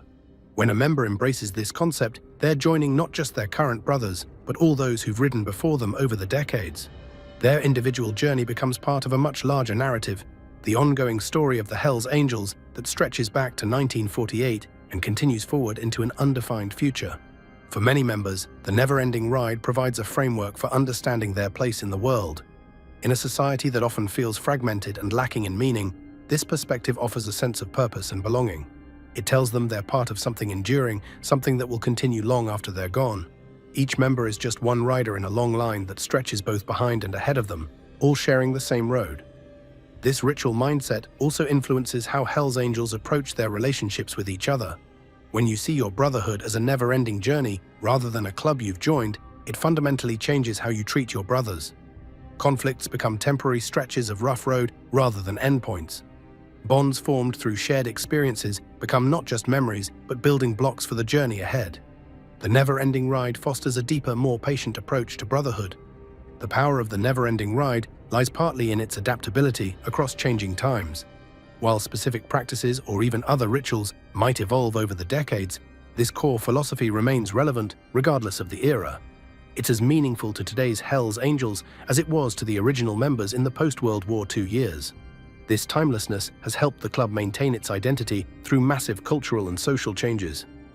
For many Hells Angels, the never-ending ride provides comfort during life's most difficult moments. When facing personal loss, health challenges, or other hardships, members can draw strength from this perspective that views setbacks as just temporary difficulties on a journey that continues regardless. There's a stoic resilience built into this philosophy, an acceptance that the road has both smooth and rough patches. But the ride itself never stops. This concept also shapes how Hells Angels view their own mortality. Death isn't seen as the end of the ride, but simply as one member pulling off the highway while his brothers continue on. Many Hells Angels funerals incorporate motorcycle processions and imagery of the open road, reflecting this belief that even death doesn't truly end the journey. The deceased member's spirit is seen as riding on ahead, still part of the never-ending ride, even if no longer physically present. For prospects who've endured the demanding process of proving themselves worthy, the never-ending ride offers a powerful reframing of their experience. Their prospect period wasn't just a test to pass, but the beginning of their journey as a Hells Angel. The challenges they faced weren't arbitrary hurdles, but preparation for the road ahead. This perspective helps new members integrate their difficult experiences into a meaningful narrative that continues to unfold. What makes the never-ending ride particularly significant is how it unifies all the other rituals we've explored. The initiation ceremony marks the beginning of a member's journey on this endless road. The blood bond connects riders who share this path. The motorcycle blessing prepares their vehicles for the infinite miles ahead. Each ritual finds its ultimate meaning within the context of this never-ending journey that defines the Hells Angels experience. As we conclude our exploration of Hells Angels rituals, the never-ending ride stands as perhaps the most profound and far-reaching. While other traditions mark specific moments or transitions, this one encompasses the entirety of a member's experience, past, present, and future. It transforms being a Hells Angel from a status or affiliation into a journey, a continuous process of becoming that never reaches a final destination. In embracing the never-ending ride, members don't just join a club, they embark on a lifelong path alongside brothers who share their commitment to freedom, loyalty, and the open road. The most feared motorcycle club in history has faced many enemies, but none more dangerous than those from within. These are the stories of men who wore the winged death head patch, who lived by the code of angels forever, forever angels, yet whose actions nearly brought down the entire organization. Their tales of betrayal, greed, and revenge reveal how close the mighty Hells Angels came to complete destruction. The desperate father who started it all. Luke Cook never imagined that owning a failing bar in Thailand would lead him to death row. The Australian FIFO worker had built what he thought was a simple life in Pattaya, a modest bar and guest house that catered to expats looking for cheap drinks and even cheaper thrills. But in 2015, his businesses were hemorrhaging money faster than he could count. His savings had vanished into the tropical heat, and desperation was setting in like the Thai humidity that never seemed to lift. Cook represented everything that made him the perfect target for recruitment by international criminals. Married with 2 young sons, he had that family man image that made him appear trustworthy to anyone watching from the outside. His legitimate businesses provided perfect cover for illegal activities that nobody would suspect. Most importantly, his mounting financial troubles made him vulnerable to offers that seemed too good to be true. What Cook didn't know was that his predicament had already been noticed by someone far more dangerous than any debt collector.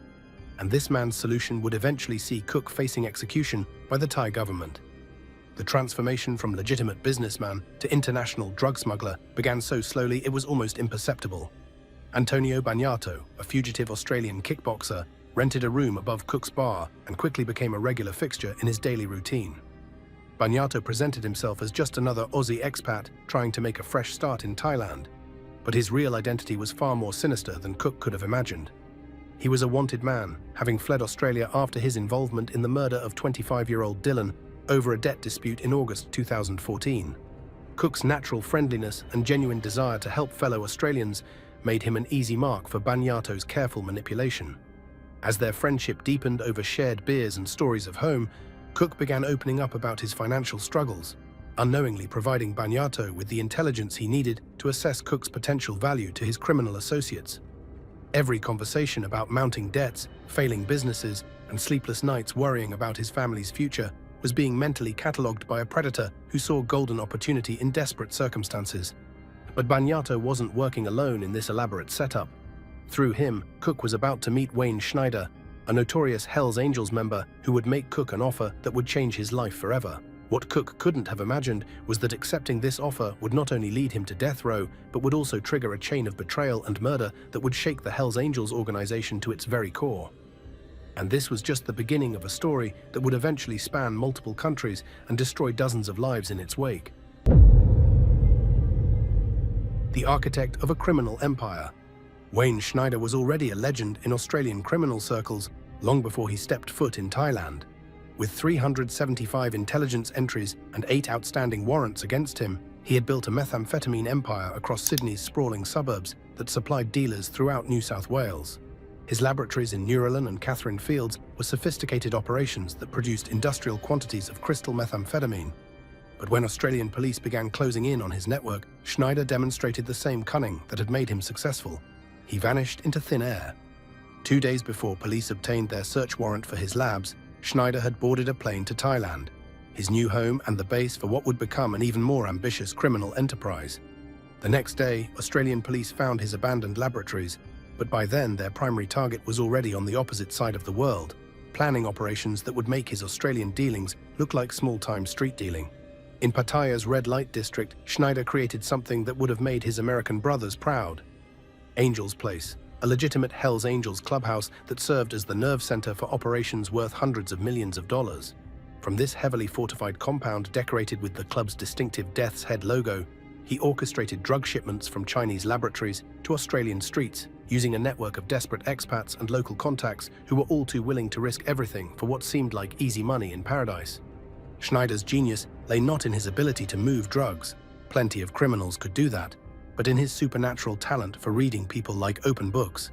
He could identify weakness, desperation, and greed with the precision of a surgeon, then exploit those vulnerabilities to build an army of unwitting accomplices who would do his dirty work while he remained safely in the shadows. When he looked at Luke Cook, he saw the perfect smuggler, a family man with maritime experience, legitimate businesses for cover, and the kind of financial desperation that would make him willing to take enormous risks for the promise of quick money. The plan that Schneider hatched would involve moving a ton of pure methamphetamine worth $300 million on Australian streets. The drugs would be manufactured in Chinese laboratories, transported by fishing trawler to international waters where no country's laws applied, then picked up by Cook using his legitimate yacht business as perfect cover. For Cook's services, Schneider was offering $10 million, more money than the struggling businessman had ever dreamed of making in his entire lifetime. But Schneider's towering ambition would ultimately become his downfall in ways he never anticipated.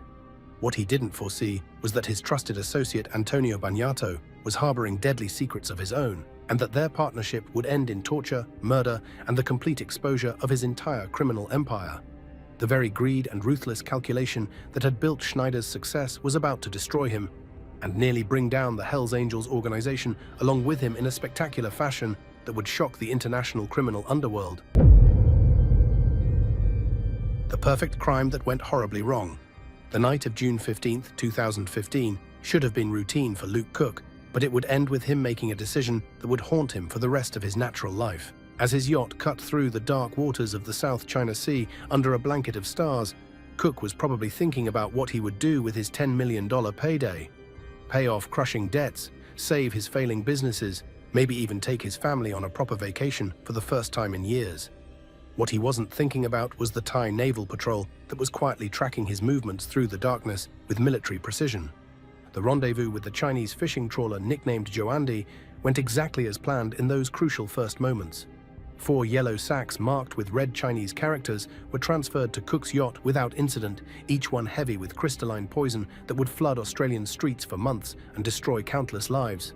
The exchange was quick, professional, and executed with the kind of efficiency that had made Wayne Schneider's reputation as one of Australia's most successful drug smugglers.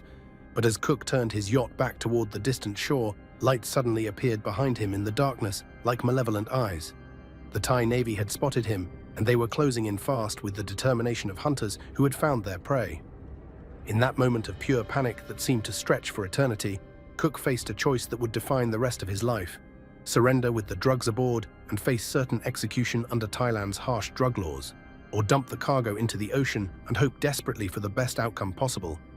Cook chose to fight for his life in the only way he could, watching $300 million worth of methamphetamine sink into the depths of the ocean like stones. But his problems were just beginning to unfold in ways that would make this moment seem simple by comparison. While he had avoided immediate capture and possible execution, he had also just lost the most valuable cargo in Hells Angels history, and the organization that had trusted him with their fortune would not be understanding about his failure, regardless of the circumstances that had led to this disaster. What happened next would seem almost comical if the stakes weren't so deadly serious. Cook, desperate to recover the drugs and avoid the wrath of the Hells Angels, concocted an elaborate lie to trick his friend Douglas Shoebridge into helping him. He told Shoebridge, a professional diver with years of underwater experience, that he had lost some gold in the ocean during a diving accident and needed help recovering the precious treasure. Shoebridge, intrigued by the prospect of underwater treasure hunting and the promise of easy money, agreed to help without asking too many probing questions that might have revealed the truth.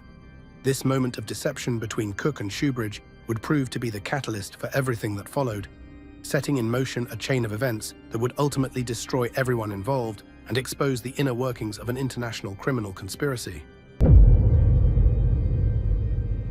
The unraveling of lies. But as Shoebridge dove into the murky waters, searching for what he believed was sunken gold treasure, Cook's carefully constructed web of lies began to unravel under the pressure of alcohol and overwhelming stress. The magnitude of his predicament, owing $300 million to the Hells Angels, combined with the desperate nature of their underwater search, caused Cook to make a confession that would change both their lives forever. Under the influence and consumed by panic, Cook revealed the truth about what they were really looking for in those dark waters. The revelation that they were searching for drugs, not gold, sent Shoebridge into an absolute fury that could be heard across the beach.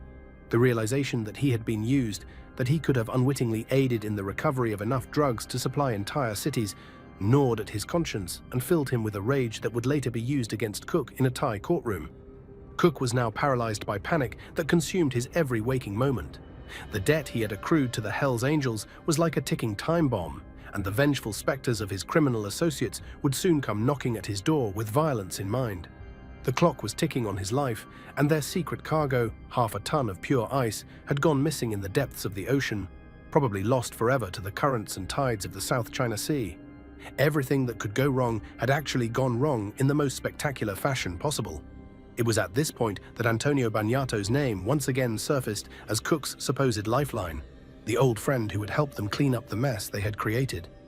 But what Cook didn't understand was that Bagnato had his own agenda, one that involved eliminating everyone who could connect him to the failed operation, starting with the man who had made it all possible in the first place. The stage was being set for a betrayal that would shock even the hardened criminals of Pattaya's underworld, and Wayne Schneider, the architect of this entire operation, was about to discover that trust among thieves was nothing more than a dangerous illusion. The hunter becomes the hunted. News of the failed drug shipment reached Wayne Schneider at his perfectly named clubhouse, Angel's Place, and his reaction was swift and brutal. A man who had built his reputation on successful operations and reliable deliveries was not about to accept the loss of $300 million without someone paying the ultimate price. The $10 million he had promised Cook was nothing compared to the fortune that now lay at the bottom of the South China Sea, and Schneider's rage was the kind that demanded blood as payment.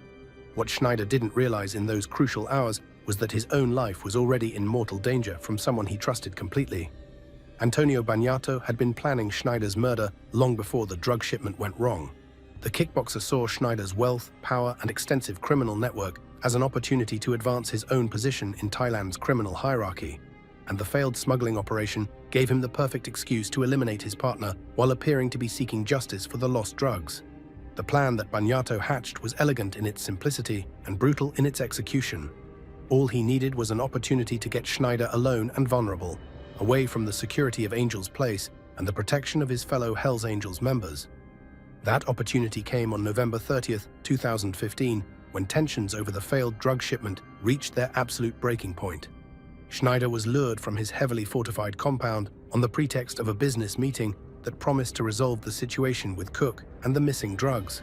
What he didn't know was that Bagnato and 4 other men were waiting for him in an upscale Pattaya residential complex, armed and ready to settle their accounts permanently.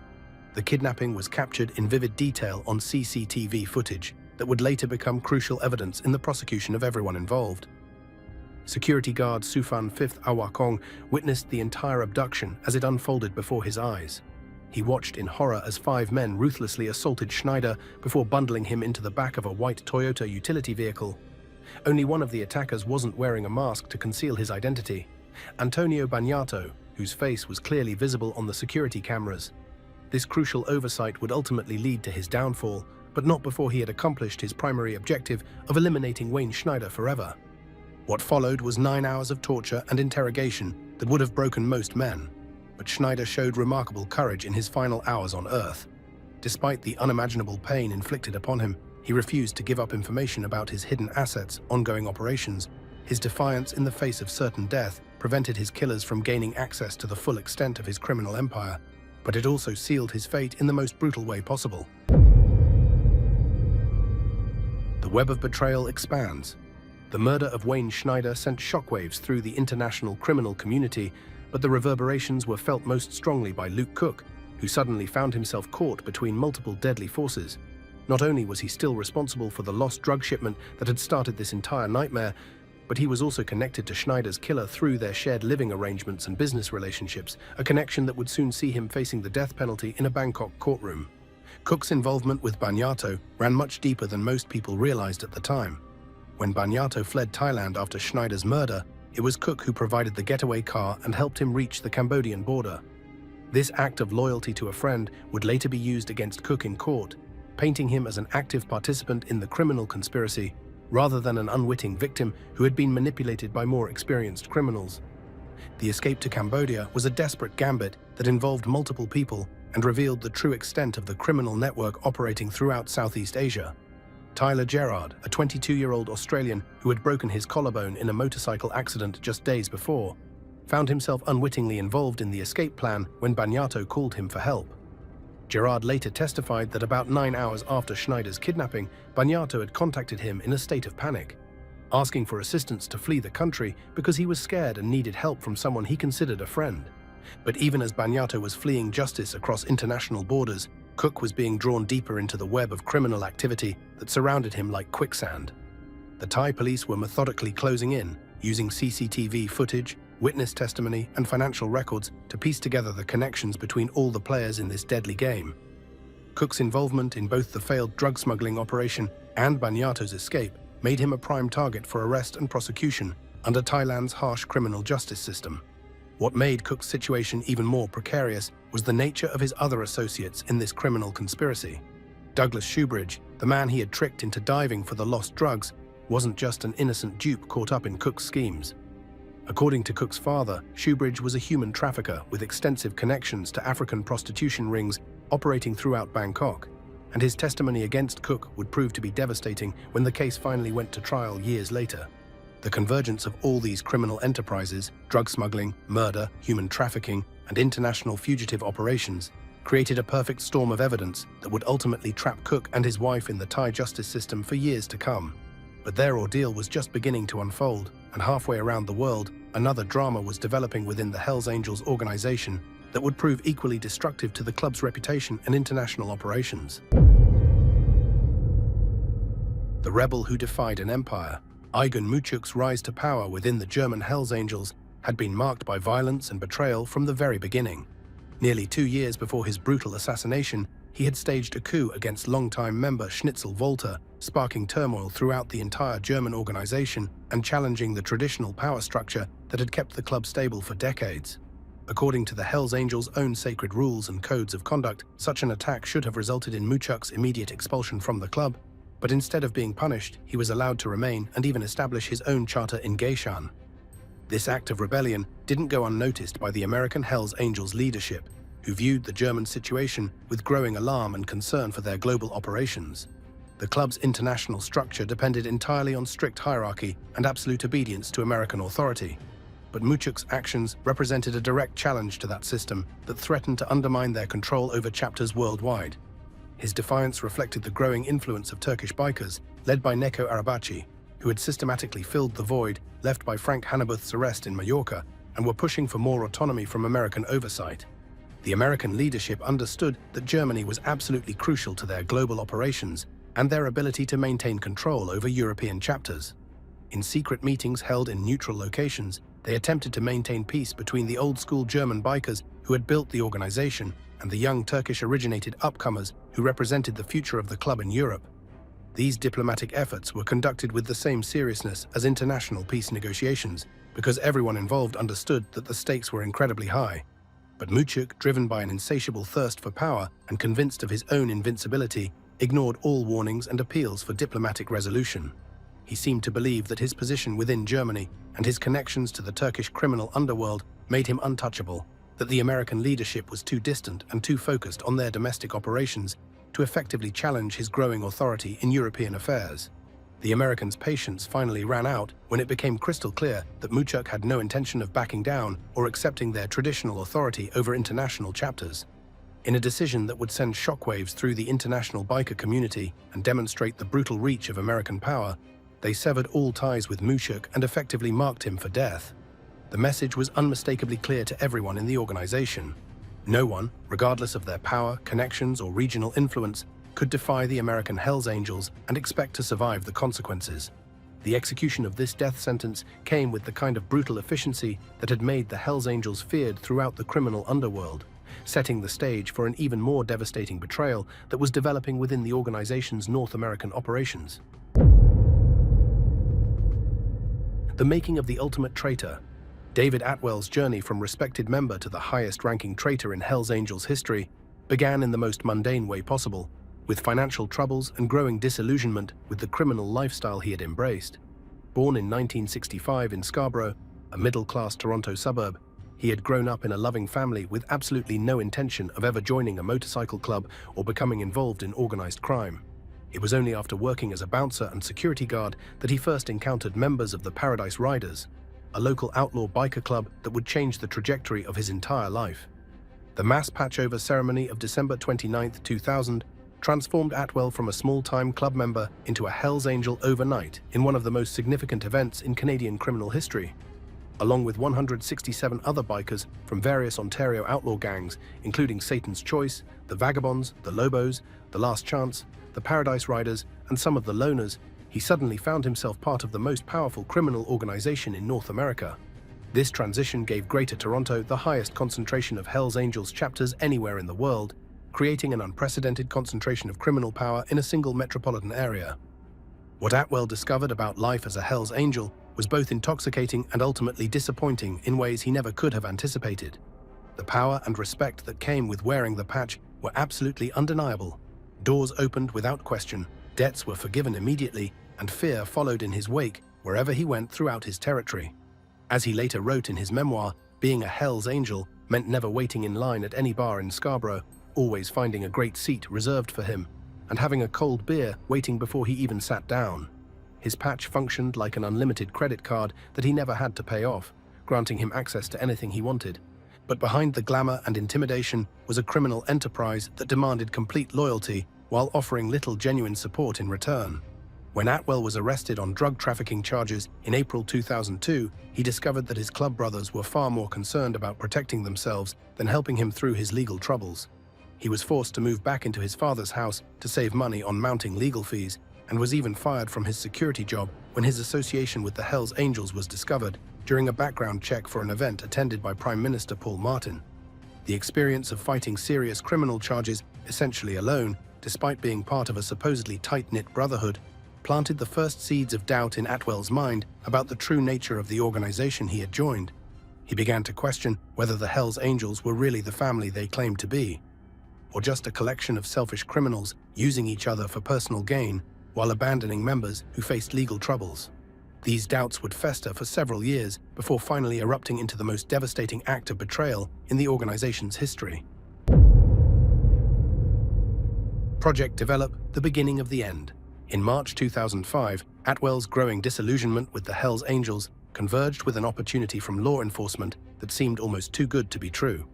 Officers from the Ontario Provincial Police Anti-Biker Enforcement Unit approached him with a carefully crafted offer of $1,850 per week in exchange for information about Hells Angels activities, plus complete immunity from prosecution for his cooperation in what they called Project Develop. What made the offer particularly appealing to Atwell was that it perfectly aligned with his own moral misgivings about the direction his life had taken since joining the organization. He had originally joined the Paradise Riders because he genuinely enjoyed riding motorcycles and wanted to be part of a brotherhood based on shared interests and mutual support, but the Hells Angels had transformed that innocent dream into a nightmare of criminal activity, paranoia, and constant danger.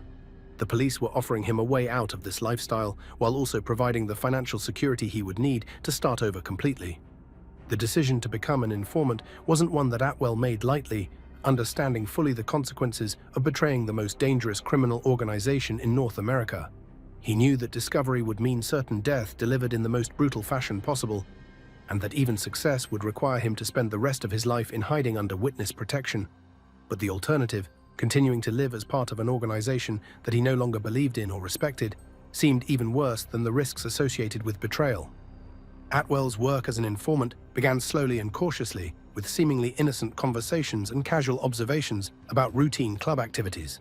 But as his police handlers gained confidence in his abilities and the value of his information, they began asking for increasingly specific and dangerous intelligence. He was equipped with sophisticated recording devices and asked to document conversations about weapons trafficking, drug operations, and planned criminal activities that could result in serious charges against his former brothers. The psychological toll of living as a double agent was enormous and began taking a serious toll on Atwell's mental health. He was forced to maintain normal relationships with men he was secretly betraying on a daily basis, attending their weddings and family gatherings, sharing their most intimate secrets, and pretending to be loyal while systematically gathering evidence that would ultimately destroy their lives and send them to prison for decades. By 2006, the information that Atwell was providing to Project Develop had enabled police to build solid cases against dozens of Hells Angels members across Ontario. But it had also made his position exponentially more dangerous as other informant operations began yielding results that made everyone in the organization suspicious and paranoid about potential betrayal from within their own ranks. The final confrontation. The confrontation that Atwell had been dreading for months finally came in late 2006, and it was every bit as brutal as he had feared it would be. His chapter leaders cornered him in a private meeting and demanded to know directly if he was working for the police. threatening to kill him immediately if they discovered he was the informant they had been desperately searching for. The threat was absolutely credible. The Hells Angels had a long and documented history of murdering traitors in the most brutal fashion possible, and Atwell knew that his life was literally hanging by a thread. That same night, faced with the very real possibility that his cover had been blown completely, Atwell's police handlers made the decision that would end his life as a Hells Angel forever. They ordered him into immediate witness protection and began preparing for the massive coordinated raids that would use his information to systematically destroy the organization he had once served with apparent loyalty. The boy from Scarborough, who had just wanted to ride motorcycles with his friends, was about to become the most important witness in Canadian criminal history. The raids that followed Atwell's extraction from his dangerous position were devastating in their scope and effectiveness. In April 2007, police forces across Ontario simultaneously struck at Hells Angels clubhouses, safe houses, and personal residences, arresting 31 members and seizing millions of dollars worth of drugs, weapons, and cash in coordinated operations that had been planned for months. While the raids were the result of years of careful intelligence gathering from multiple sources, it was Atwell's testimony that provided the crucial evidence needed to secure convictions that would stand up in court. The trial that followed stretched from September 2010 to May 2011, making it one of the longest-running trials in Canadian history, with Atwell serving as the star witness for the prosecution. His testimony revealed the inner workings of the Hells Angels organization in unprecedented detail, exposing everything from their sophisticated drug trafficking operations to their methods of intimidation, violence, and control over criminal territories throughout Ontario. Despite aggressive attacks on his credibility from defense attorneys who portrayed him as a violent criminal seeking only to save himself from prosecution, most of the defendants were ultimately convicted on serious charges ranging from drug trafficking to weapons possession. The convictions represented the single greatest law enforcement victory against the Hells Angels in Canadian history, effectively dismantling their Ontario operations and sending a clear message that no criminal organization was beyond the reach of determined law enforcement. But these victories came at an enormous personal cost for the man who had made them possible, as Atwell discovered when he tried to build a new life under witness protection. The price of ultimate betrayal. Since 2007, David Atwell has lived under witness protection, an existence he describes as profoundly lonely and marked by constant movement and complete lack of stability. The isolation required by his situation means he cannot form meaningful relationships with anyone, because any close connection would inevitably lead to questions about his past that he cannot answer without potentially exposing his identity and location to the Hells Angels members who continue searching for him. As Atwell explained in painful detail, he can only imagine getting close to someone, whether in a friendship, platonic relationship, or intimate relationship with the opposite sex. He can only go so far before that person who cares for him asks the inevitable questions about what happened before, where he came from, and what his life was like before witness protection. These are questions he cannot answer honestly with anyone, creating a barrier to genuine human connection that defines his entire existence. Moreover, Atwell lives in constant paranoia and fear because the Hells Angels organization continues actively looking for him with the goal of exacting their revenge for his betrayal. The organization has never forgotten what he did to them, and they have made it clear through various channels that finding and killing him remains a priority that will never be abandoned, regardless of how many years pass or how well hidden he believes himself to be. While Atwell was beginning his lonely life in witness protection, his betrayal had created a template and methodology that law enforcement agencies around the world would adapt and use to infiltrate and destroy other criminal organizations. His success had definitively proven that even the most secretive, violent, and paranoid criminal groups were vulnerable to betrayal from within their own ranks, setting the stage for similar operations against Hells Angels chapters worldwide and other criminal organizations that had previously seemed untouchable. Meanwhile, halfway around the world, Luke Cook and his wife were about to face their own reckoning as Thai authorities finally moved to arrest them for their role in the failed drug smuggling operation that had started this entire chain of deadly events. The reckoning in Bangkok. December 2017 marked the beginning of the end for Luke Cook and his Thai wife Kanyarat, though they had no idea what awaited them as they stepped off the plane at Bangkok's Suvarnabhumi airport. Returning from what they believed was a routine trip to Australia to visit family, they were immediately arrested by Thai authorities who had been methodically building their case for over 2 years, using CCTV footage, financial records, witness testimony, and confessions from captured co-conspirators. The charges against them were staggering in both scope and severity. conspiracy to import methamphetamine, money laundering, membership in a transnational criminal organization, and accessory to murder. Thai prosecutors had constructed what they believed was an absolutely ironclad case, using evidence that revealed the full scope of Wayne Schneider's criminal operation for the first time.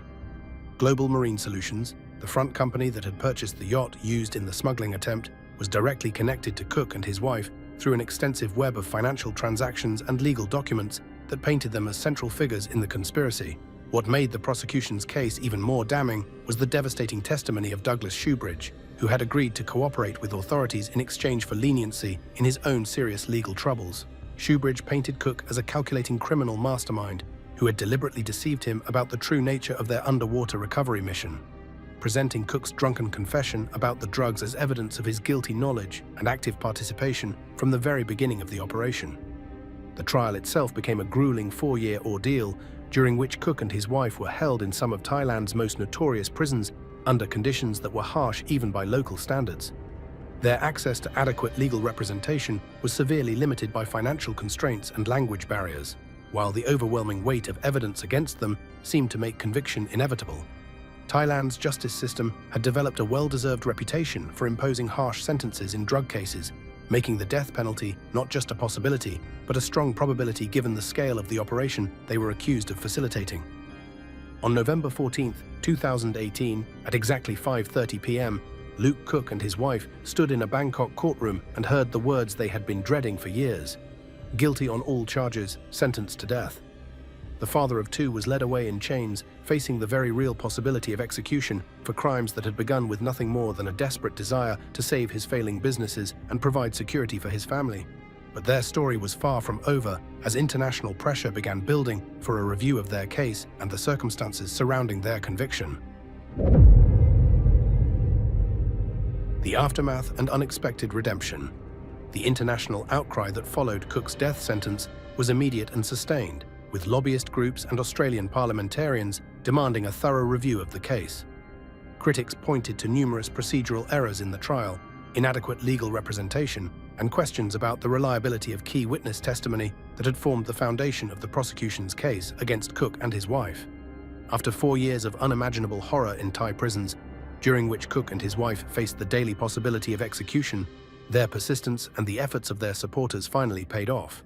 An appeals court cited significant procedural errors and constitutional violations in their original trial, ultimately overturning their convictions and commuting their death sentences. They returned to Australia as free people, though forever marked by their ordeal and serving as a living cautionary tale about the devastating consequences of becoming involved with international criminal organizations. Their case demonstrated both the global reach of modern criminal networks and the international cooperation required to combat them effectively, while also highlighting the human cost of drug trafficking operations that destroy lives on multiple continents. Cook's story serves as a powerful reminder that the criminal underworld preys specifically on desperation and financial vulnerability, turning what seems like an easy solution to money problems into a nightmare of violence, imprisonment, and potential death. The murders of Wayne Schneider and Agun Muchuk illustrated the brutal internal dynamics that continue to plague outlaw motorcycle clubs around the world, showing that these organizations may present themselves as brotherhoods bound by loyalty and honor, but the reality is often very different. A world where betrayal and murder are commonplace tools of business and survival. David Atwell's ongoing life in witness protection represents the permanent consequences of betraying powerful criminal organizations, serving simultaneously as both an inspiration to other potential informants who might be considering cooperation with law enforcement and a sobering warning about the price that must inevitably be paid for such decisions. The legacy of destruction. The men who almost destroyed the Hells Angels succeeded in ways they never intended or anticipated. Through their individual acts of greed, violence, and betrayal, they exposed fundamental vulnerabilities within the organization and provided law enforcement agencies worldwide with the intelligence, methodology, and evidence needed to strike devastating blows against criminal operations that had previously seemed untouchable. Today, the Hells Angels organization continues to operate in countries around the world, but it has been forever changed by the events described in these interconnected stories of betrayal and destruction. The mass arrests and convictions that resulted from operations like Project Develop have made the organization significantly more paranoid and security conscious in their operations. but they have also revealed critical vulnerabilities that law enforcement agencies continue to exploit through similar infiltration and informant operations. The case of Luke Cook and his wife demonstrates the truly global reach of modern criminal networks and the level of international cooperation that has become necessary to combat them effectively. Their 4-year ordeal in the Thai justice system serves as a stark reminder of how quickly ordinary people can become entangled in criminal conspiracies that span multiple countries and involve organizations capable of extreme violence. The stories of Wayne Schneider's torture and murder by Antonio Bagnato and Agun Muchuk's assassination for defying American authority illustrate the violent internal dynamics that continue to characterize outlaw motorcycle clubs throughout the world. These organizations may market themselves to potential members and the general public as brotherhoods based on loyalty, honor, and mutual support. But the reality revealed by these cases is often very different. A brutal world where betrayal and murder are routine business practices. David Atwell's transformation from loyal member to the most damaging informant in Hell's Angels history demonstrates that no criminal organization, regardless of its reputation for violence or its emphasis on loyalty and silence, is immune to infiltration and destruction from within its own ranks. His success in helping law enforcement dismantle major criminal operations proved that even the most secretive and paranoid organizations have fundamental weaknesses that can be exploited by determined investigators working with inside sources. The legacy of these 5 men continues to reverberate through the international criminal underworld years after the events described here took place. Their stories serve as both cautionary tales for those who might be tempted by the apparent glamour and easy money offered by criminal organizations, and as inspiration for law enforcement agencies seeking to develop new strategies for combating organized crime in an increasingly connected global economy. The greatest threat to the Hells Angels has never been rival criminal organizations, aggressive law enforcement operations, or government crackdowns. It has been the very men who wore their patches, claimed to uphold their values, and then chose personal gain over organizational loyalty when the stakes became high enough. The line between brotherhood and betrayal, it turns out, is often much thinner than anyone realizes until it has already been crossed permanently.